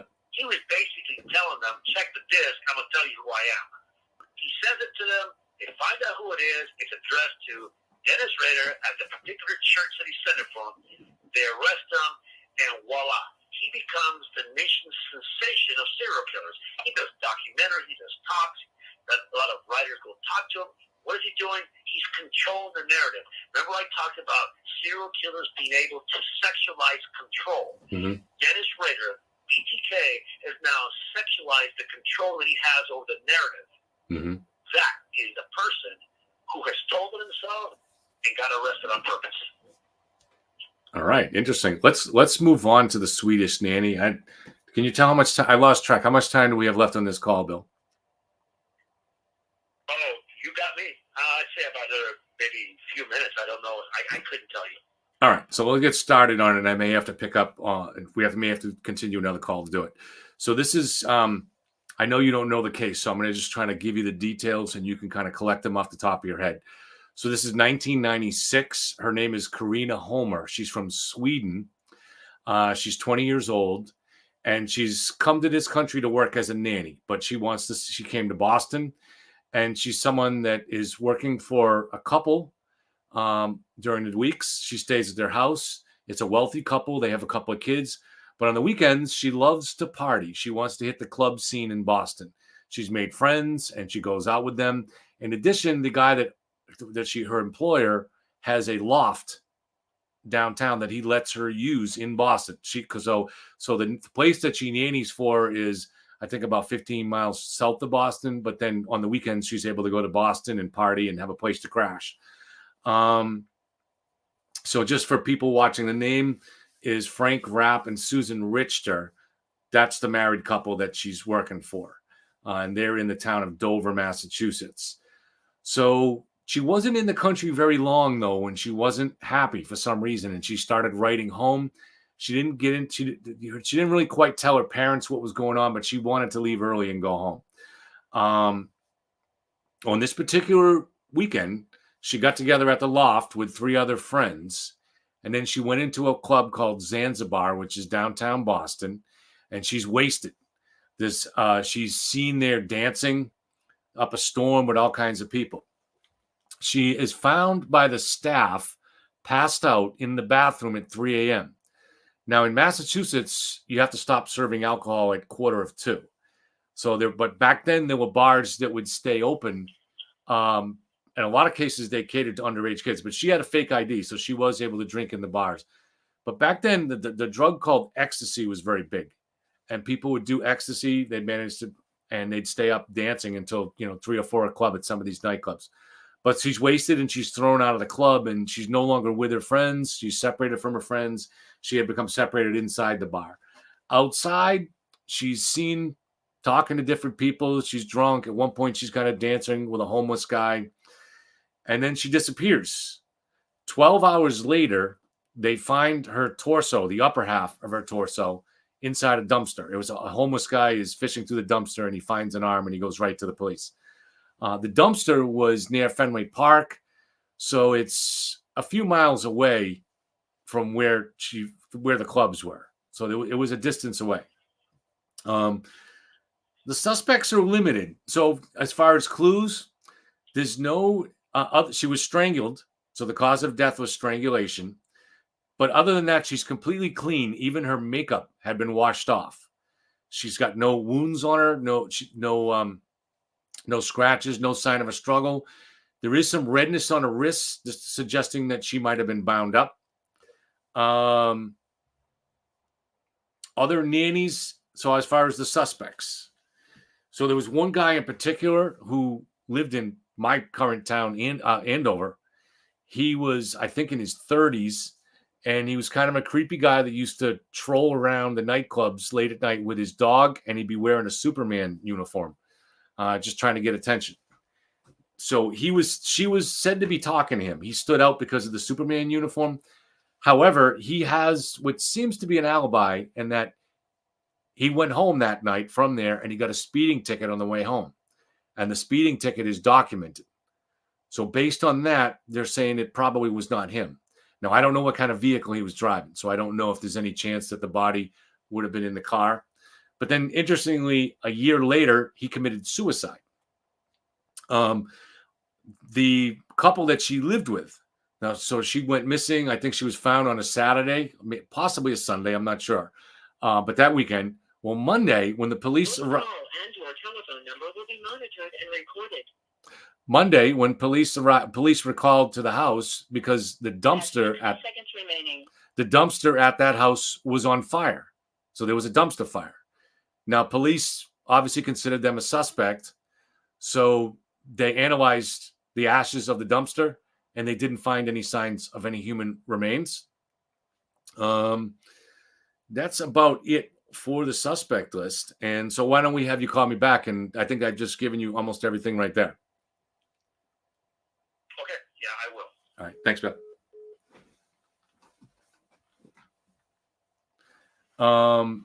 It was not in the 90s, JKO. It was around 1984. He killed his thank you, Fiona. He killed his girlfriend's mother. He was 18. His girlfriend was pregnant, and I think the mother wanted the girl to get a divorce, and he did. I know, but there's more to the story. You can look it up. It was a violent death. He beat her, I think, with a martial arts baton, and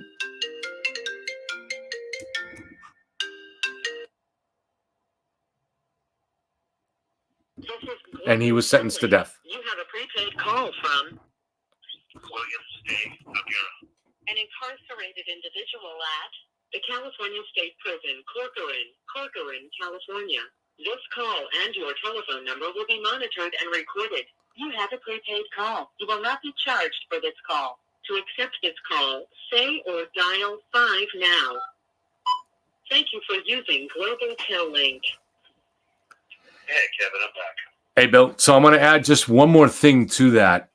This isn't necessarily a clue, but it was said that he was dating a Boston cop at the time. And this Boston cop is very politically connected. Again, I don't, there's no evidence that connects this Boston cop to the crime, but just that she may have been dating this guy.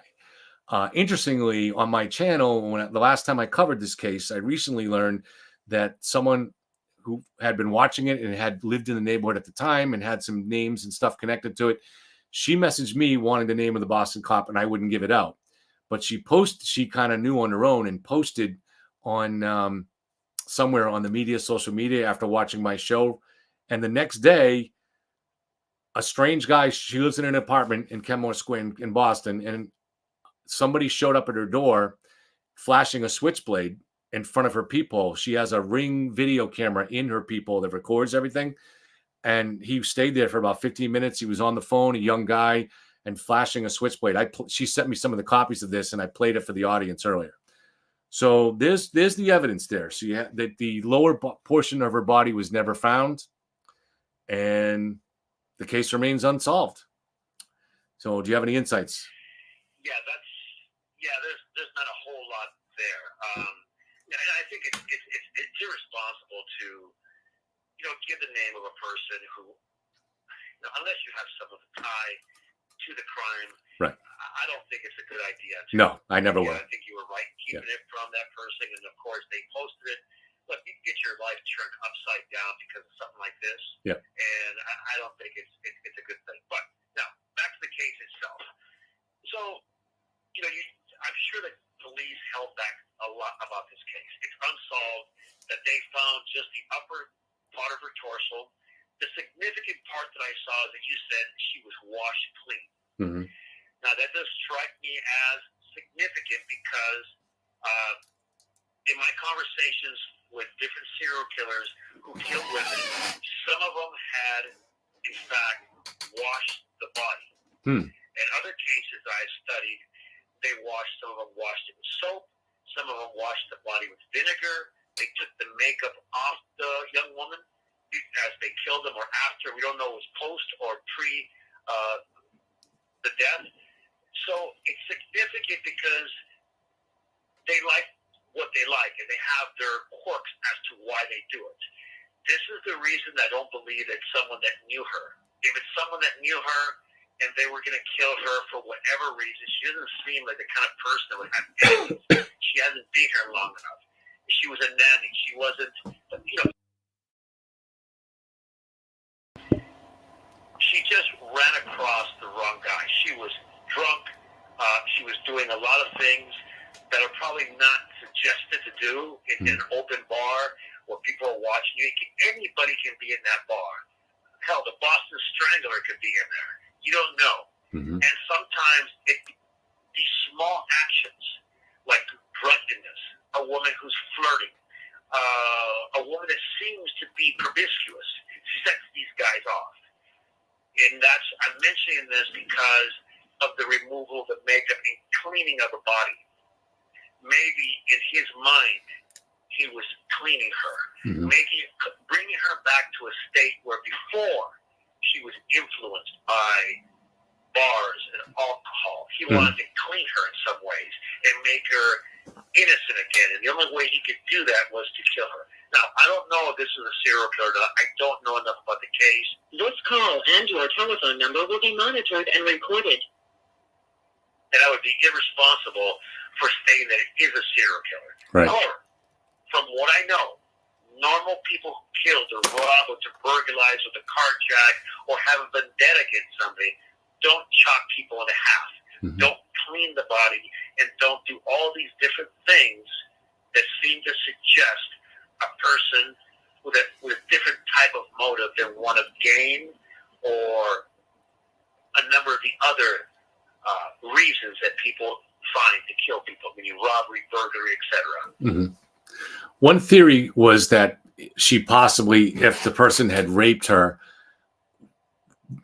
thought there'd be DNA evidence or semen evidence inside the lower part of her body, and so more care was taken to dispose of that, and that would be a possible reason to dismember. Does that make sense? Or I disagree with that. The reason is that that's a lot of work to stop DNA. When he could have left hair on her, he could have let other fibers touch DNA. There's a number of things that he could have left there. He could have thrown her in a river. He could have, put her in a bathtub and washed her. There's a number of different things he could have done. I don't believe that just because he raped her would have meant that he would cut the body in half. Now, the cleaning may suggest that he was doing exactly that. There's just not enough evidence here for me to give you an educated opinion or theory as to why it was done and who the perpetrator could have been. so I just heard from the person who had sent me that, and she says she never did post the name of the Boston police officer. So she must have just posted something more generic, saying that it was a Boston police officer or something like that. But interesting. Yep. Go ahead. No, I think that's great, and I appreciate that she came in to clear that up. I didn't want to put that type of on anybody in particular or that kind of opinion on someone. Yep. I'm actually glad. We don't want to destroy someone's life when obviously that person, from what we can see, was not involved. Right. And so I appreciate that. So the washing the body is one indication of a possible serial killer type killing. That doesn't mean it's a serial killer that's killed before or after, but that's a type of motif that you see in certain serial killings. Yeah, part of the ritual, part of the signature, yes. But again, there's not enough here yet for me to. I'd have to get a hold of the file, right, look at it carefully, look at all the evidence that's been presented or collected, and then take a look at it.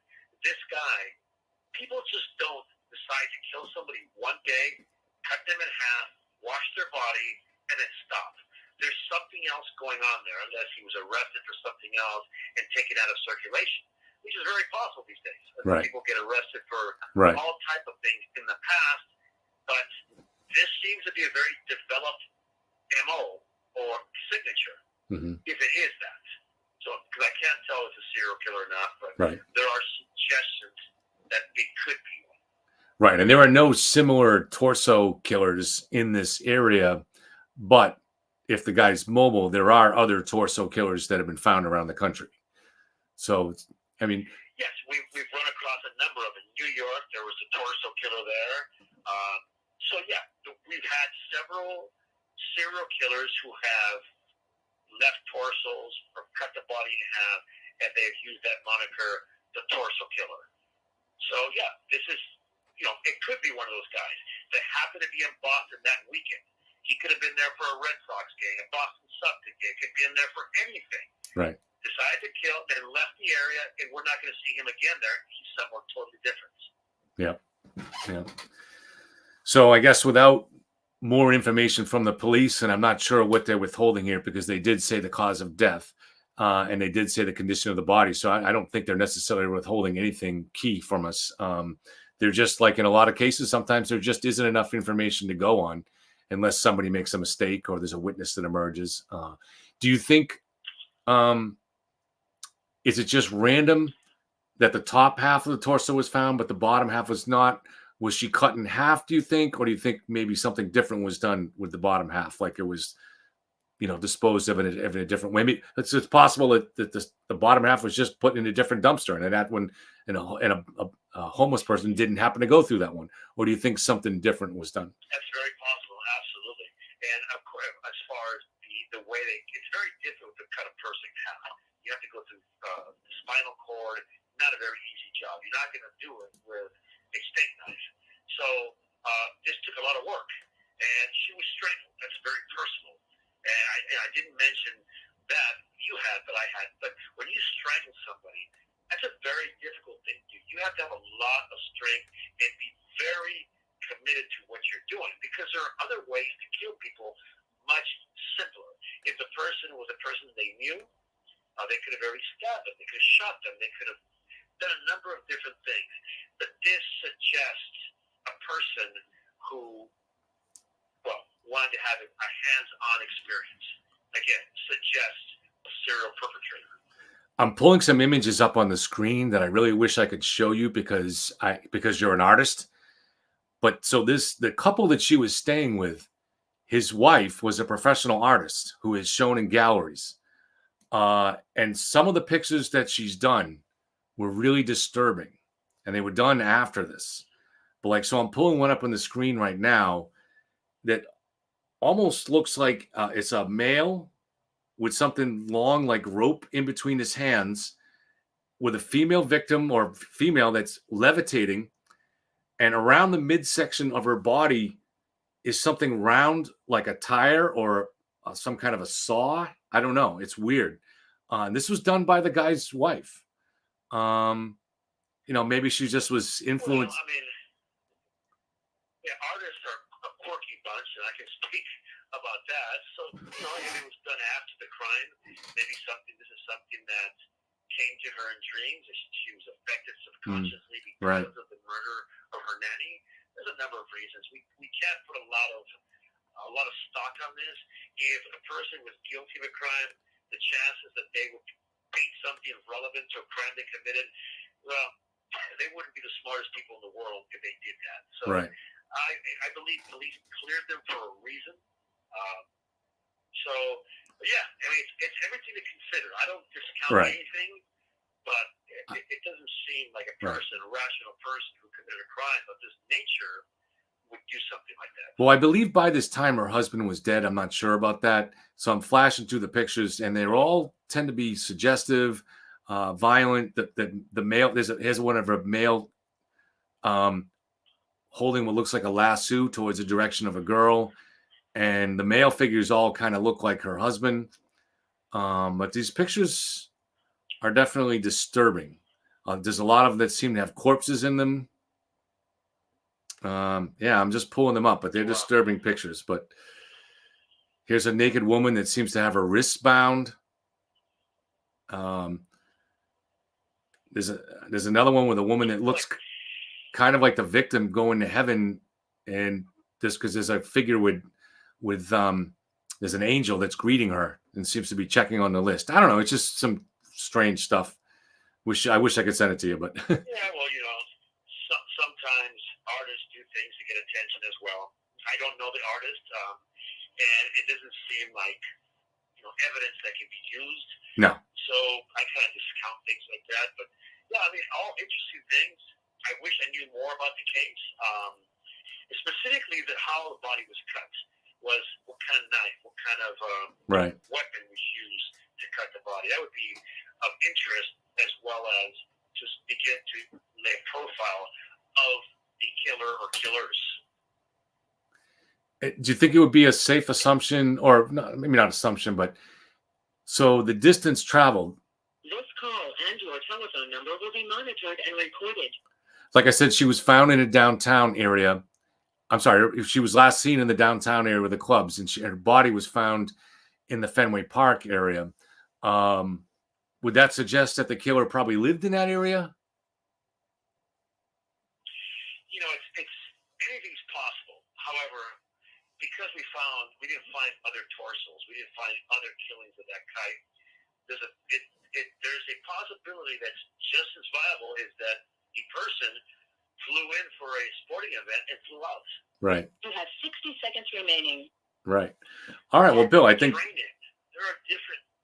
Yeah. Go ahead. No, I think maybe, I don't know, unless there's more you want to do, we can do one more call. We might wrap it up. I mean, that was a great show. What do you think? No, I'll definitely call back. Okay. All right. We'll do one more call. Thank you, Bill.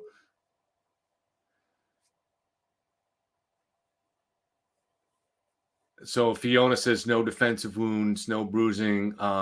Just curious to what you guys think of these pictures. I mean, some of these pictures are just, a little bit disturbing. Is that just a coincidence?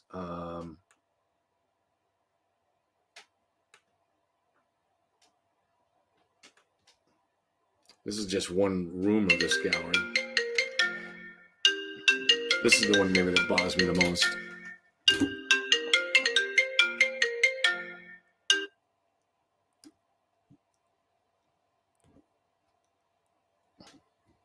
This is Global Tellink. You have a prepaid call from Williams State, Noguera. an incarcerated individual at the California State Prison, Corcoran, California. This call and your telephone number will be monitored and recorded. You have a prepaid call. You will not be charged for this call. To accept this call, say or dial 5 now. Thank you for using Global Tellink.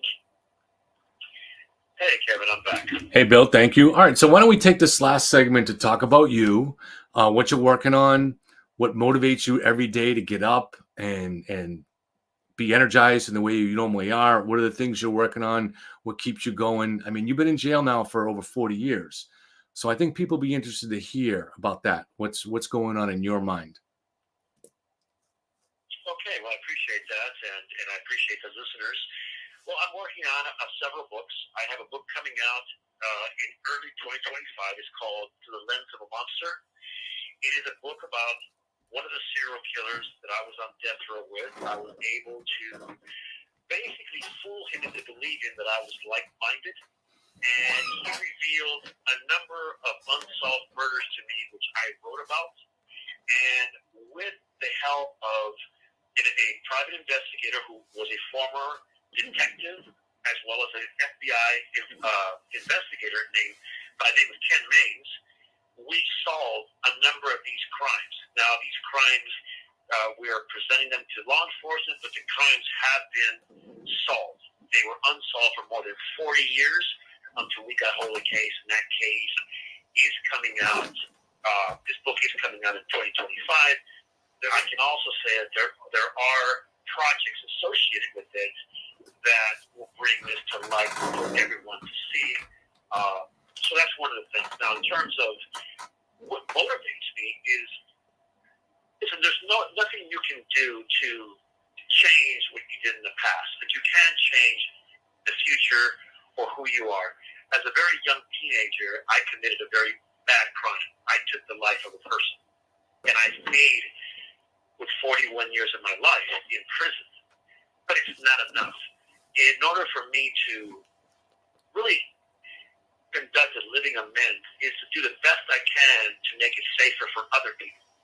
Now, I was very young. I was a teenager when this crime occurred. And now a man of 60 years of age.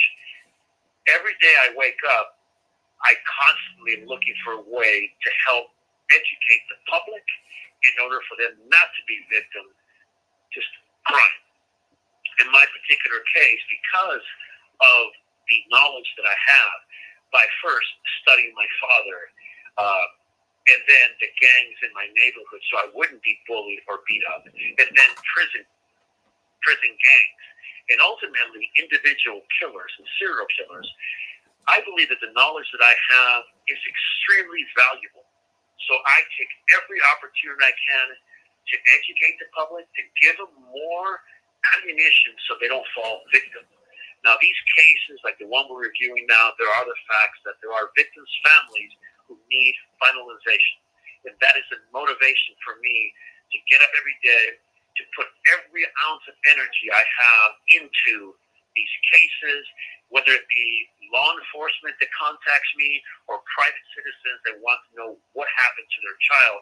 I give them 100% of what I have in my mind in order to help them. Sometimes I'm successful, sometimes I'm not. But it doesn't stop me from continuing to do what I do best, which is to profile and help investigate these cases so someone gets a bit of finalization or at least justice for the victims. Well, thank you, Bill, and I always appreciate talking to you because I do really value the insights that I get from you into understanding the minds of how these killers work and just even some general insights into human nature. So I do really appreciate it. Why don't you just take a moment to tell us, you've already given us an idea about where else can people go to find you, to find your insights, to find your work. Just take a moment, talk about that, and then we'll call it a night. Well, I appreciate that. Thank you. Well, as I mentioned, I have a book coming out. I just signed with Tessa Schaefer of Corvisario Literary Agency, and they will be presenting my new books to different publishers. You can find me at my website, my official website, williamnoguera.com. You can sign up there for my newsletter, the True Crime Insider, where I give stories about things that happen on death row. There, stories about serial killers like Richard Ramirez, the Night Stalker, William Bonney, the Freeway Killer, etc. And you also get insights about what happens on death row every day. That's something the True Insider or the True Crime Insider gives you, and you can sign up. It's free of charge. Just sign up on my website. You can also take a look at me on Unsolved No More with Ken Maines, Redemption from Death Row. I give some insights there. He and I conduct a show together. And you can also take a look at my Goodreads page on Amazon. Please comment, follow me. And really, that's about it. Also, I'm sorry, one more thing. I also run a podcast called Death Row Diaries. It can be looked at Spotify, and you can take a look at that. We've done over 200 cases there where we break down. This call and your telephone number will be monitored and recorded. And other types of cases that will really fulfill your true crime necessities. So that's about it right there, Kevin. I appreciate your time. I appreciate the audience listening.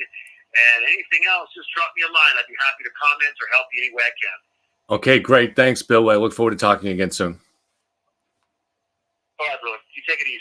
Take care. All right, guys, let me adjust my mic.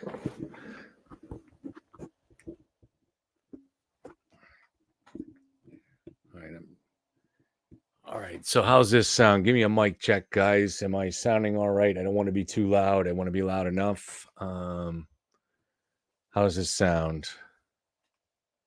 We're going to talk some Karen Reed now. Lou, does this sound all right? Give me some mic check here because I had to adjust my volume. Sounds good? Okay. All right, good. Thanks, guys. Appreciate it. All right. So for those of you following the Karen Reed case, you know I've done a lot on it and talked to people every day on it. people connected to the investigation. Nobody breaking any rules, of course. And that's something that not only the investigators want that to be the case, but I don't want to break any rules either. So I never get into discovering material evidence or anything that I shouldn't know. Nobody offers it, and I wouldn't accept it. So, all right. So last Friday, Brian Higgins was really set up as the key defense. Now, it's a prosecution witness, but it really was the key witness for the defense, because the defense has promised that there's an incredible conspiracy here. They've promised the jury. They've said that their client was framed. They've said that John was set up, that he was ambushed. Those are words that they've used. They implied that Brian Higgins and Brian Albert, when they would practice play fighting inside the bar, that was them planning to attack John O'Keefe. Now, there's no way to prove any of that, right? Or even make it seem reasonable. However, what they had managed to do last Friday, after in the morning, Brian Higgins having a very good day, he came across as sincere and honest, emotional. He got teary when talking about the recent deaths of his sister and his father. He got teary, emotional when he was talking about John's nephew, who he had played a video game with the night of the Buffalo Bills Patriots game, that the same night that Karen had kissed him. He's an emotional guy, and it didn't at all seem like he could be part of a murder conspiracy, right? But by the afternoon, Alan Jackson had succeeded in making it seem like maybe Higgins wasn't fully forthcoming. First, there was the issue with the phone. Higgins seemed to be a little bit in denial about the phone calls he had that afternoon. I mean, Alan Jackson was saying, when you talked to Brian Albert all those times that afternoon and to Chief Berkowitz, didn't you talk about the case? And he had been kind of pushed into being defensive by that point, and he said no. But of course, that's not true. Of course, they would have been talking about the case. That's just normal. It's not suspicious. It was the huge thing that had just happened, that they had all been out with John the night before, and it happened at the house where they had all been. Not Chief Berkowitz, but so it would have been normal that they would have been just talking about that. But Brian had dug in his heels, and he became a little bit less than forthcoming at that point. That's what a masterful criminal defense attorney will do. They'll kind of bring that out of you, make you defensive, right? But it got worse. Now, that was just to set up the story. And of course, there was also the issue of what time Brian left and why it took him so long to get to the police station. He said he left the Albert house at between 12:30 and 1, although Ryan Nagel, who arrived at 12:24 and was sitting outside in the truck, Ricky D'Antonio's truck. Them and Karen arrived at the same time. Karen was parked in front. And Ryan Nagel was insistent that there was no Jeep, and no one else in the truck saw a Jeep there either. And you would think they would have, because the Jeep might have been kind of blocking. They had a clear view of the SUV. So it's possible that Brian Higgins left even before they got there then. Maybe he left at 12:23, but he didn't log into the police until 1:27. Now, when I say we didn't log in, we don't really know. That's what time the key card went through, but it's possible he actually got there and somebody let him in, because maybe someone was leaving as he was arriving. He doesn't remember. Why would he remember? But anyways, there was a little bit of an opening there. But then that's when the big opening, all this was to set up the big opening that Alan Jackson was trying to build towards. And that was the fact he seemed to be saying that, according to the key code that they use to get through the various parts of the building, that Brian Higgins entered the Sally Port a little after 4 p.m. And that's right before Karen's SUV was just about to be towed to that Sally Port. And we know that where they were trying to set this up was that Brian Higgins and Chief Berkowitz were in the Sally Port at the time when Karen's SUV arrived. And they were going to try to say, sorry, just reading the comments.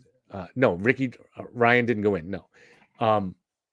They were going to try to say that Chief Berkowitz and Brian Higgins were alone with Karen Reed's SUV and that Stop and Shop bag of biological material between 5:30 and a little after 6, when, according to the defense, and not disputed by the prosecution, at least according to that hearing that came, that there's missing surveillance video from within the garage. Now, that looked pretty powerful. That's where they were going at the end of Friday when court had to stop because time ran out. Which we had the 3-day weekend, and then we come back to Tuesday, but Alan Jackson couldn't be here this week. So David Yannetti had to take over for Alan Jackson on Tuesday.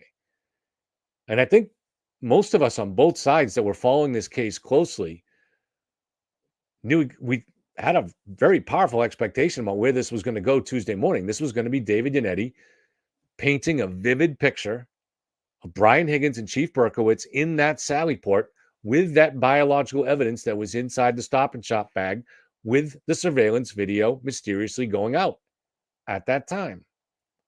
But that didn't happen. None of that happened. There was no mention of the Sally Port Tuesday. None. There was no mention of that bag of evidence. There was no mention of Chief Berkowitz. Nothing.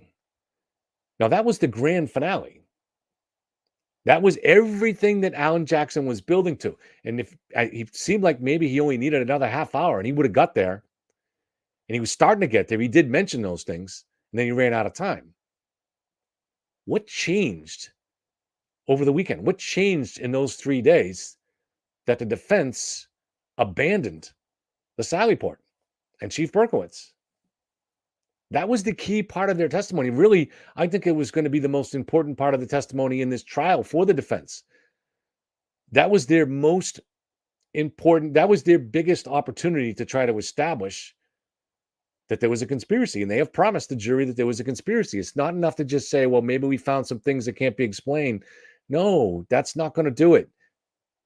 They have, if their credibility is going to at all be maintained with that jury, they have to show that Karen Read was framed and that there was a conspiracy to murder John O'Keefe and to cover it up.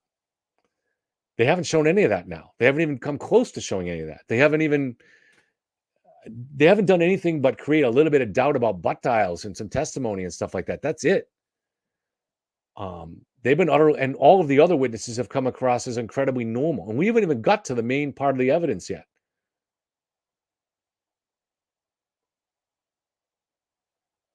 All right, Kevin, game 3 a.m. here. I'm just reading the comment. Maureen, I'm not sure what that means. Oh, gone 3 a.m. All right, Kev, gone 3 a.m. here. WTF. All right, please expand on that, Maureen, because I don't know what it means. So why did they abandon that? They had to have learned something over the weekend that made them abandon that strategy. Something new. Okay, because they can't count on having Higgins back on the stand when the defense gets their turn.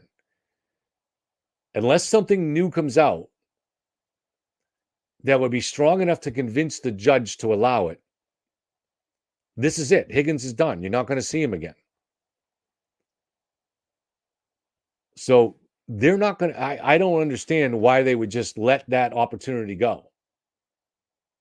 They must have found some pretty compelling reasons to drop that line of inquiry.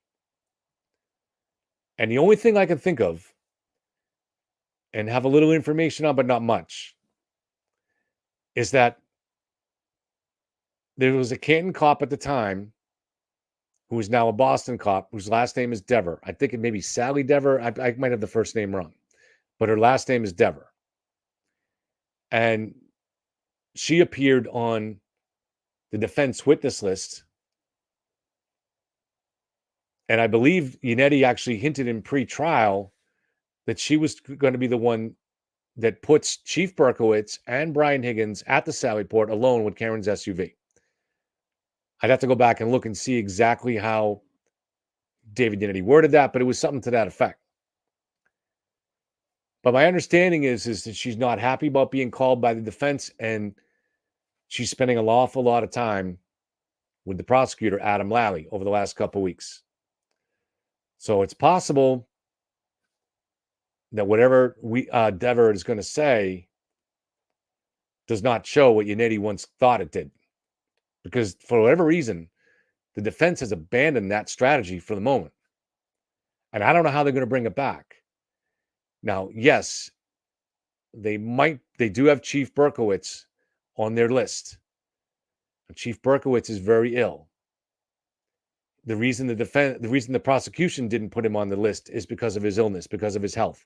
I don't know what the status of his health is. I hope he's all right. But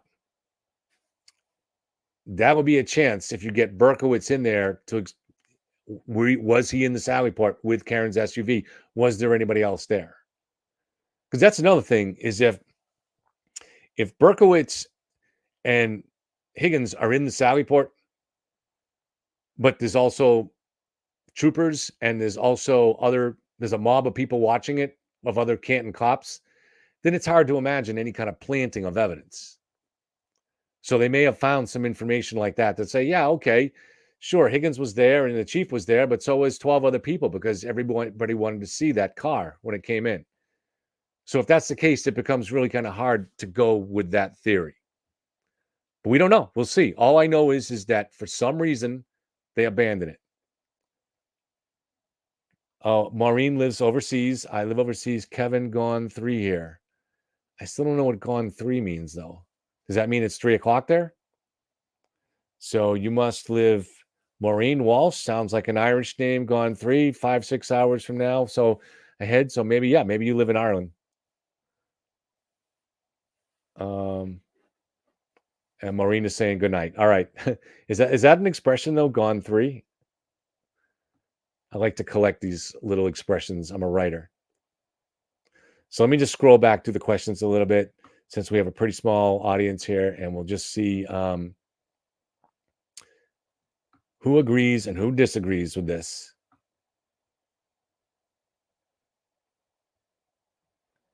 Like Kennedy said last week, according to Lisa, you aren't saying what I want. Yeah. I mean, they're trying to this is the problem when you're trying to force words into the mouths of every witness. Busty says she agrees. And Psych Nurse makes a good point. She says, I keep hearing bombshell at least one other time, then nothing. I mean, we've already had Colin testify, no bombshell. We've had Higgins testify, no bombshell. We've had Brian Albert testify, no bombshell.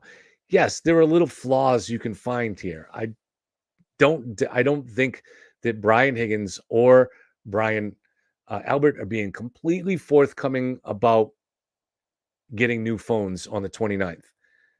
But that doesn't mean they're covering up a conspiracy. It just means there are things on their phone that they don't want people to see, and that's not unusual. And they can't really say that. It doesn't really play well in court. I personally would have liked to have seen just be more forthcoming and say, hey, it was legal for me to destroy my phone, and there are things I'd find embarrassing on it. But they didn't have to say that, so they chose not to. Jason says the Canton IT guy made Lally look silly. I have no idea what you're talking about. How did that guy make Lally look silly? Dude, sometimes, Jason, I don't know. Some of the things that you observe, I mean, his job was just to say that, yes, this is the video that I turned over to both sides, and that's it. And then he's done. That's why he was not up there very long. I think there was a point where Lally, was it Lally or maybe it was the defense? I forget. They showed him a disc and they said, "Is this what you turned over?" But he probably turned over a thumb drive. I mean, or a disc with a different label or something. Nobody made. That's crazy. Alicia says there's an old saying: never ask a question of a witness if you don't know the answer. Yeah, unless you're trying to make something happen. I mean, I think that's not completely true. But there's a wisdom behind that saying for sure. I mean, because a good cross-examiner is going to try to pull something out of the witness, and they don't always know what it is. They just have to be able to be good enough to exploit it. So Maureen says, yeah, after 3 means gone 3 a.m. Oh, okay, cool. All right. So I don't know if she's gone to bed yet. Let us know where you are, Maureen.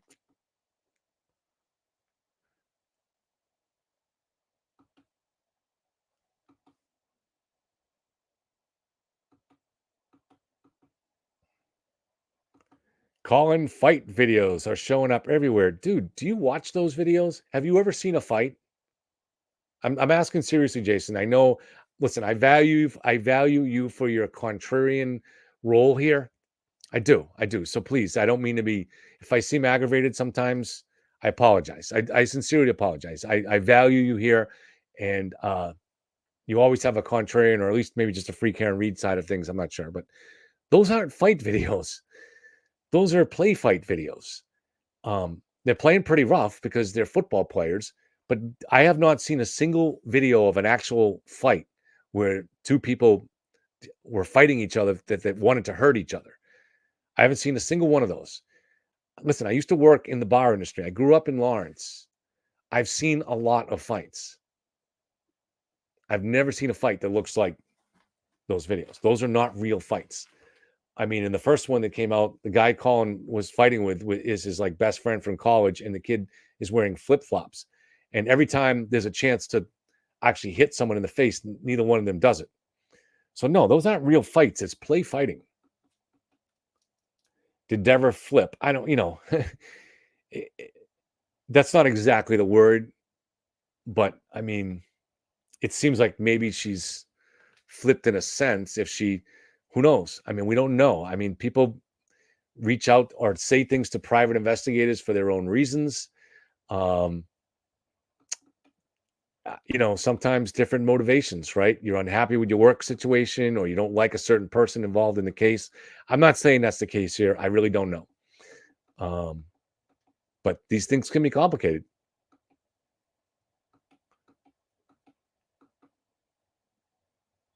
Busty says the vibe was different on Tuesday.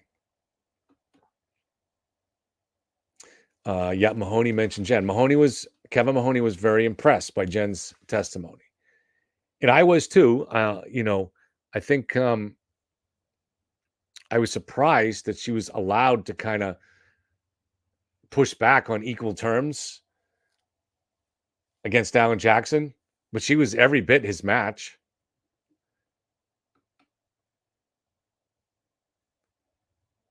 Maureen is an Irish Patty. Kevin, hence her name. My grandparents were Holden's Boston married.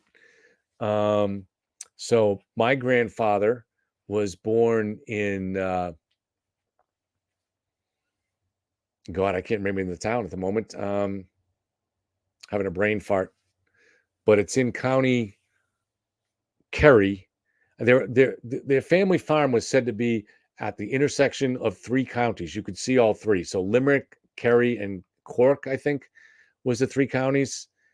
Mount Collins, the name of the town, the little town where my grandfather was from, was called Mount Collins.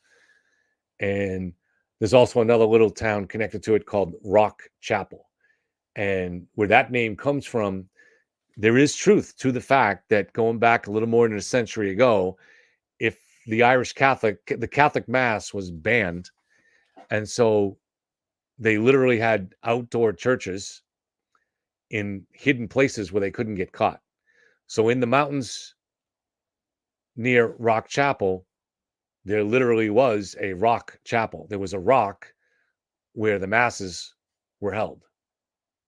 And my grandfather experienced all of that until he left. And he was 16.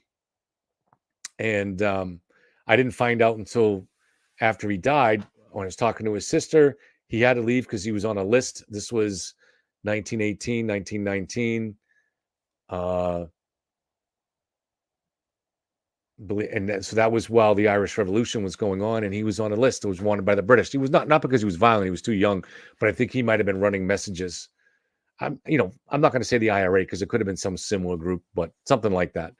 So he had to leave, and he made his opportunity. Somebody here says they're psych nurses from Haverhill. Well, actually, that's where my grandfather originally ended up. He came in through Boston, but he lived in Haverhill, and eventually ended up living next to Haverhill in Lawrence, and that's where I grew up, was in Lawrence.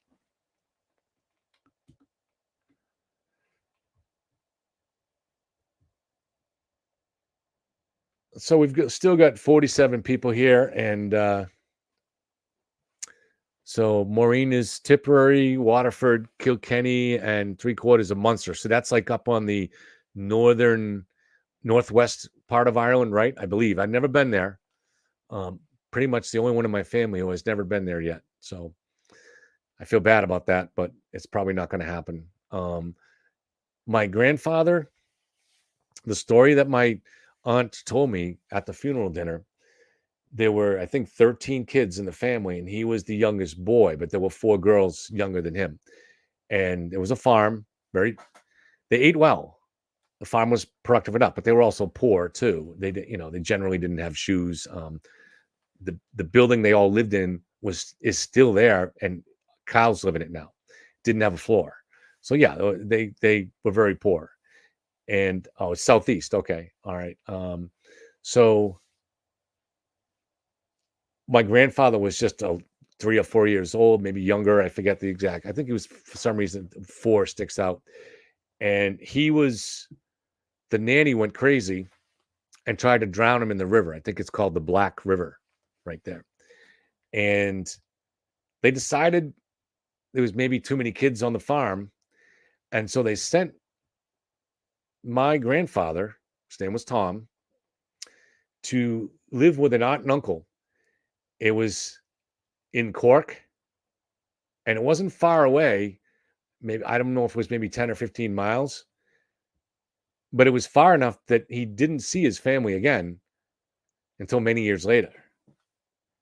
Very difficult situation. So he didn't see them again until after he left Ireland, came to the United States, and made his own life here. And then at some point got in touch with his family. And then as he had the means to, when he was older and when he was retired, he went back to Ireland every 2 years. And he did become very, very close to his brothers and sisters. But as he was growing up, he was completely separated from his family and didn't get to see them again until he was an adult. And I'm not sure if he ever saw his parents again. So different world, very, very difficult, very hard circumstances to grow up in. All right, guys, thank you for being here. Pretty small audience, but good people. So thank you. I know it's controversial having Bill on, and some people are not happy about it, but I believe that it does grow our knowledge about these things.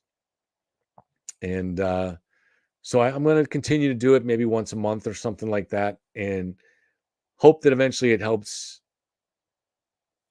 lead to us, I don't want to say solving a case, but moving the ball forward on some case that helps it be solved eventually. That's all. Yep. At least you had to grow up quickly back in the day. Yep, absolutely. Oh, and thank you for GTV, Lou Lemorocco, and Fiona for the contributions to tonight's show. Thank you guys. I appreciate it. And we will see you all soon. I'm not sure what's up for the rest of the weekend, but the trial continues. Oh, God, what is it? Next week, it's only 2.5 days. I forget if it's Monday or Tuesday that's off. So we might be back Monday, I think, on the court at streaming in the morning. And maybe we'll have something come up between now and then, and we'll go live again. All right, guys, thank you very much. And enjoy the weekend that's coming up.